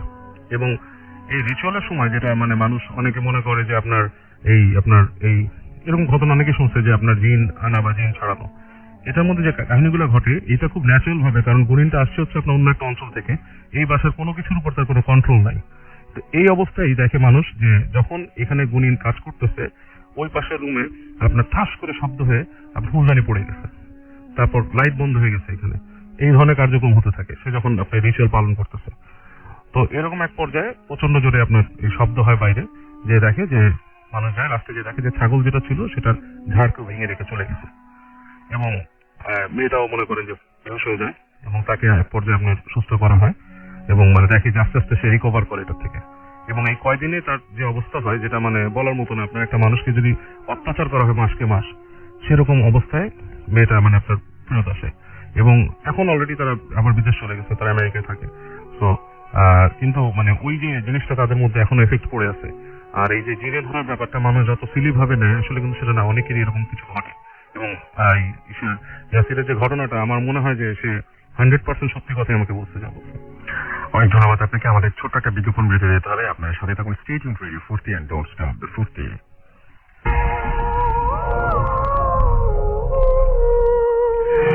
শুনছেন সবসময় রেডিও 40 ঘড়িতে সময় রাত 1:49 এবং আমার সাথে রয়েছে এই মুহূর্তে আমাদের অতিথিরা। কথা না বাড়িয়ে আমরা সরাসরি চলে যাচ্ছি ঘটনায়। আলিফ, পিডিসি রিয়াজটাকে দিয়ে স্টার্ট করে দিচ্ছি। আমার ভাগিনা আনান রাসেল ভাই, ওই ঘটনা এটা গোপালগঞ্জের ভাটিয়াপাড়া গ্রামে। ঘটনাটি ঘটে আজ 2008 সালে। তো ছোটবেলা থেকে গ্রামের বাড়িতে সে যেত, তখন থেকে অনেক ঘটনা শুনে আসতো যে এই ঘটনা ঘটেছে, এই ঘটনা ঘটেছে। তো বড় হবার পর তো পরীক্ষা দিবে, তো দাদির কবর জিয়ারত করতে গেছে গ্রামের বাড়িতে গোপালগঞ্জে। তো গোপালগঞ্জে পৌঁছানোর পর, আমি খুব শর্ট করে বলছি, গোপালগঞ্জে পৌঁছানোর পর তোর দাদা বলছে যে তুই কি খাবি, নাতিকে বলছে তুই কি খাবি। তো বলছে যে তুমি যেটা খাও, মানে যেখানে সবচেয়ে বড় গলদা চিংড়ির হাট বসে, সেই গলদা চিংড়ির হাটটা রবিবারে বসে এবং দুপুর 3টায়। তো তুই যদি চাস তাহলে তোর জন্য বড় বড় গলদা চিংড়ি নিয়ে আসতে পারি। তো বলে ঠিক আছে দাদু ভাই আমি যাবো সাথে। তো বলে ঠিক আছে তুই রাজীবের সাথে যা, ও যাবে তো তুই যা। তো ও বাড়ি থেকে বাজারটা বেশ দূরে, তো শর্টকাট নেওয়ার জন্য একটা মাঠ পেরোতে হয়, মাঠ ক্রস করে। আগের দিন রাতে বৃষ্টি হয়েছে, তো মাঠটা পুরো ভেজা। তো আপনার বাজারে যায় এবং আমরা গলদা চিংড়ি যেটা কিনতে গেছি সেটা কিনে বাজারে দিয়ে বাসা বাড়ির দিকে ফিরছে আর কি। তখন সন্ধ্যা হয়ে যায় আর কি। তো শুধু গলদা চিংড়ি না, অন্যান্য জিনিসপত্র কিনে বাসায় বাড়িতে ফিরছিল। তো ফেরার ওই রাস্তা দিয়ে যাওয়ার পথে একটা কবরস্থান পড়ে। তখন ফিরে তো ওই কবরস্থানের সামনে এসে দুজন মিলে ডিসাইড করে যে এখন আমরা যাব কোন দিক দিয়ে যাবো। তো দুজনের মধ্যে কথার মধ্যে মামা, যে রাজীব মামাটা বলে আনানকে যে আনান আমি মেন রাস্তা দিয়ে যাই, কারণ দেরি হলেও এই রাস্তাটা সেফ। তো যেহেতু সন্ধ্যা ঘনিয়ে প্রায় রাত চলে এসছে, তখন আনন্দ বলছে যে না মামা বেশি দূরে থাকলে আবার সমস্যা, এত দূর হাঁটতে পারবো না, যত কম সময় যাওয়া যায়। তো বলছে যে ঠিক আছে, যদি সময় কম লাগে তাহলে ঝোপঝাড় দিয়ে যেতে হবে, কিন্তু আমি তো চাচ্ছি না ঝোপঝাড় দিয়ে যেতে। আনান তো বলছে না মামা চলো ঝোপঝাড় দিয়ে যাই। তুমি এখনো বিশ্বাস করো, আমার ঢাকার মানুষ, তুমি এগুলি একজন হলে ধরবে, আমরা দুজন মিলে ধরবে না, ইনশাআল্লাহ কোনো সমস্যা না। তো ওরা মামাকে নিয়ে এসে ঝোপঝাড় দিয়ে হাঁটা শুরু করে। তো তখন রাত মানে ঘনিয়ে এসছে এবং ঘুটঘুটে অন্ধকার। তো অমাবস্যার রাত, মানে আপনার শরীরও দেখতে পাবেন না। তো মোবাইল ফোনের যে Nokia 1100, তো মোবাইল ফোনের যে আলোটা দিচ্ছে, তো ওটা বেশ আলোকিত লাগছে এরিয়াটা। তো হেঁটে যাচ্ছে, হেঁটে যেতে যেতে যেতে যেতে একটা সময় ওই ঝোপঝাড় যে রাস্তাটা ক্রস করবে, কারণ ওর তো টার্গেট ওই মাঠে আসা। তো ঝোপঝাড় ক্রস করে মাঝখানে চলে আসছে। তো এমন সময় ওর মা বলছে যে বাড়ি থেকে বেরোচ্ছি সে অনেক আগে, আমি একটু টয়লেটটা সেরে আসি। তো একটু কর্নারে গেছে, ওকে বলে তুই এখানে দাঁড়া। তো সেই ও ওই জিনিসটা দুটা মানে চিংড়ি মাছটা আর একটা ব্যাগ হাতে ধরে দাঁড়িয়ে আছে। তো 2-3 মিনিট পরেই মামা ব্যাক করে। তো ওকে খুবই গম্ভীর গলায় বলে চল, এটা বলে ও হাঁটা শুরু করে। এবং যেহেতু গ্রামের ওই রাস্তাটা চেনে না, তো ওনার সাথে সাথে হাঁটছে। তো হাঁটছে। ওর কাছে যেটা মনে হলো সন্ধ্যা ঘনিয়ে প্রায় ও 1 ঘন্টা ও রাস্তা ধরে হাঁটলো, কিন্তু রাস্তা শেষ হচ্ছে না। তো মামাকে জিজ্ঞেস করলো রাজীব মামা কি ব্যাপার, এখনো রাস্তা শেষ হচ্ছে না, ঘটনা কি? তো বলে যে হাঁটতে থাক। তো হাঁটতে একটা সামনে ঢিবির মতো উঁচু জায়গা পেলো। এমনিতেই ঝোপঝাড় অনেক মানে অগোছাল অবস্থা, উঁচু নিচে অনেক জায়গা। তো ওই ঢিবিটা ক্রস করার পর একটু সামনে এগোনোর পর সামনে একটা বট গাছ পড়ে। রাস্তাতে 3 ফুট জায়গা, 3 ফুট দূরের গ্যাপ রেখে তো বলে যে তুই এখানে দাঁড়া। হঠাৎ করে সে বট গাছটার সামনে গেল। তো আপনি 3 ফিট সামনে একজন লোক গেলে আপনি দেখতে পারেন, বুঝতে পারবেন সে মুভ করছে। তো বট গাছটা তো বিশাল মোটা না, ছোট একটা বট গাছ, তো বোঝাই যাচ্ছে ওই জায়গায়। তো 3 ফিট দূর থেকে ওই লোকটা মানে ওই রাজীব যে মামাটা, সে বট গাছের সামনে যাওয়ার পরই ভ্যানিশ হয়ে গেল, মানে কোনো সাউন্ড পাওয়া যাচ্ছে না। তো ওই টুকি মেরে দেখা যায় বট গাছের আশেপাশে কিছুই নাই। তো বলে যে মামা তুমি যে আমার সাথে দুষ্টামি শুরু করলে সেটা করা যাবে না, আমি ভয় পাচ্ছি না। অনেকক্ষণ সারা শব্দ নাই, 10 মিনিট গেল, 15 মিনিট গেল, 20 মিনিট গেল, কোনো সারা শব্দ নেই। ওখানে ও একা। তো হঠাৎ করে তার মনে হলো যে এখন কটা বাজে, ঘড়িতে সময় হচ্ছে রাত 4:30, বিকাল 4:30। ওই যে 4:30টার দিকে সে একবার ঘড়ি দেখেছিল, তখনই যে 4:30 বাজে, এখনো সেই 4:30। এবং মোবাইল ফোনেও সে একই অবস্থা, 4:30। তো সে মোটামুটি ভয় পেয়ে যায় এবং যা হচ্ছে তার সাথে ভালো হচ্ছে না সেটা সে চিন্তা করে ওখান থেকে ব্যাক করার ডিসিশন নিতেই দেখে যে ওই রাজীব মামা দাঁড়িয়ে আছে এবং তার সাথে সে তার হাত ধরে যে তুমি কোথায় গেলা, আমাকে দেখে 15 মিনিট 20 মিনিট আমি দাঁড়ায় আছি। তো ওকে বলে যে চলো আমার সাথে চলো, রাজীব মামা চলো। তো যেসব কথাবার্তা রাজীবের সাথে হচ্ছিল সেটা পুরো গম্ভীর, চল আমার সাথে। তো এবার আরো হাঁটছে একটা পর্যায়ে ও দেখতে পেলো, বলে যেখানে দাঁড়াও। তো দাঁড়ানোর পরপরই দেখলো যে একটা ভাঙা কবর, এবং ভাঙা কবরের সামনে হঠাৎ করে সে বললো যে এখানে দাঁড়াও। তো দেখতে সে ভাঙা কবরের ভেতর ঢুকে গেল, এবং মিনিট কয়েকের মধ্যে সেখান থেকে হাত বের করে বললো যে আমাকে দাও। এটা বলার পর, এই জিনিসটা দেখার পরে ও আর বলে যে না, এটা আসলে কোনো কিছু নর্মাল না। ওখান থেকে সে এক দূরে যেভাবে পারলো হাতের মধ্যে যে একটা ব্যাগ ফেলে যেভাবে পারলো সেভাবে বেরিয়ে গেল। দৌড়তে একটা ঘর পেলো সামনে, এবং ও মনে করলো আমি অনেক দূর দৌড়েছি, যেটা ওর ভাষায় আমি অনেক দূর দৌড়েছি। তো ওই বাড়িতে পৌঁছানোর পরে মহিলাটাকে অবহিত করে যে আমার বিপদ, আপনি আমাকে একটু আশ্রয় দিন। আমি খুবই শর্টকাটলি বলছি রাসেল ভাই। তবে তিনি বলে যে আচ্ছা ঠিক আছে, তুমি থাকো আজকে রাতটা, আমি মাঝখানে কিছু জিনিস মিস করে গেছি। তো বলেছে তুমি আজকে রাতে থাকো এখানে, কালকে সকালে তোমাকে বাড়ি পৌঁছে দিয়ে আসবো। তো বাড়িতে পরের দিন সকালবেলা বাড়ি পৌঁছায়, এবং পৌঁছানোর পর রাজীব মামাকে সে দেখতে পারে ঘরের ভেতরে। এবং সে মা তো অনেক কান্নাকাটি করছে, কারণ এলাকার লোকজন সবাই ওকে খুঁজতে বেরিয়ে পড়েছে। তো রাজীব মা বলে তুই কোথায় ছিলি? তোকে আমি দাঁড়াতে বললাম, তুই এসে দেখি তুই কিছুই নেই, তুই হাতাহাত করে বসে আছিস। অট রাস্তায় আসার পরে আমাকে বললি যে মামা তুই বাসায় যা, আমি একা যাবো, তুই একা যাবি। এরকম কেন আমাকে বললি? বলার পর তুই হঠাৎ করে দৌড়ে চলে গেলি, এটা কি? আমি তোকে সারা পুরো বাড়িতে খুঁজলাম, পুরো এলাকায় খুঁজলাম, পেলাম না। তো পরে জানা গেল যে ওই জায়গাটায় লাস্ট ছোট্ট করে ফিনিশিং দিয়ে রাসেল ভাই, ওই জায়গাটায় যে মানুষটা ছিল এরকম প্রায় অনেকে দেখতো। তো জিনিসটা হচ্ছে একটা পাগল ছিল এখানে, যে পাগলটা সবসময় মাছ খুঁজতো, সত্যি কথা বলতে সবসময় মাছ খুঁজতো মানুষের কাছে। এবং লাস্ট মোমেন্টে একটা গ্রামের বাড়িতে সে ঢুকে একটা বাচ্চাকে সে কামড় দিয়ে দেয়, যার ফলে গণপিটুনিতে সে খুব ভালোভাবে ইনজুর্ড করে বাচ্চাটাকে। তো এলাকার লোকজন তাকে ভালো মার দেয়, মার দেওয়ার পরে সে ওখানে মৃত্যুবরণ করে। তারপর থেকে মাঝে মধ্যে কিছু মানুষ এরকম ঘটনা শুনতো সবাই, যে এরকম ঘটনা যে কাউকে নিয়ে যাচ্ছে, জোরে কোথাও নিয়ে যাচ্ছে এরকম। এটা আমি জানি না সত্য নাকি ঘটনাটা, তবে আমার কাছে মনে হচ্ছে যে আমাকে বলেছে সে বলেছে না ভাই এটা 100% ট্রু ঘটনা। এটা যেন কোথাকার ঘটনা? এটা গোপালগঞ্জের ভাটিয়া গ্রাম। ওকে, থ্যাংক ইউ আলিফ। আমাদের হাতে সময় নিয়ে এই ঘটনাটা আরো ভালোভাবে শোনা যেত।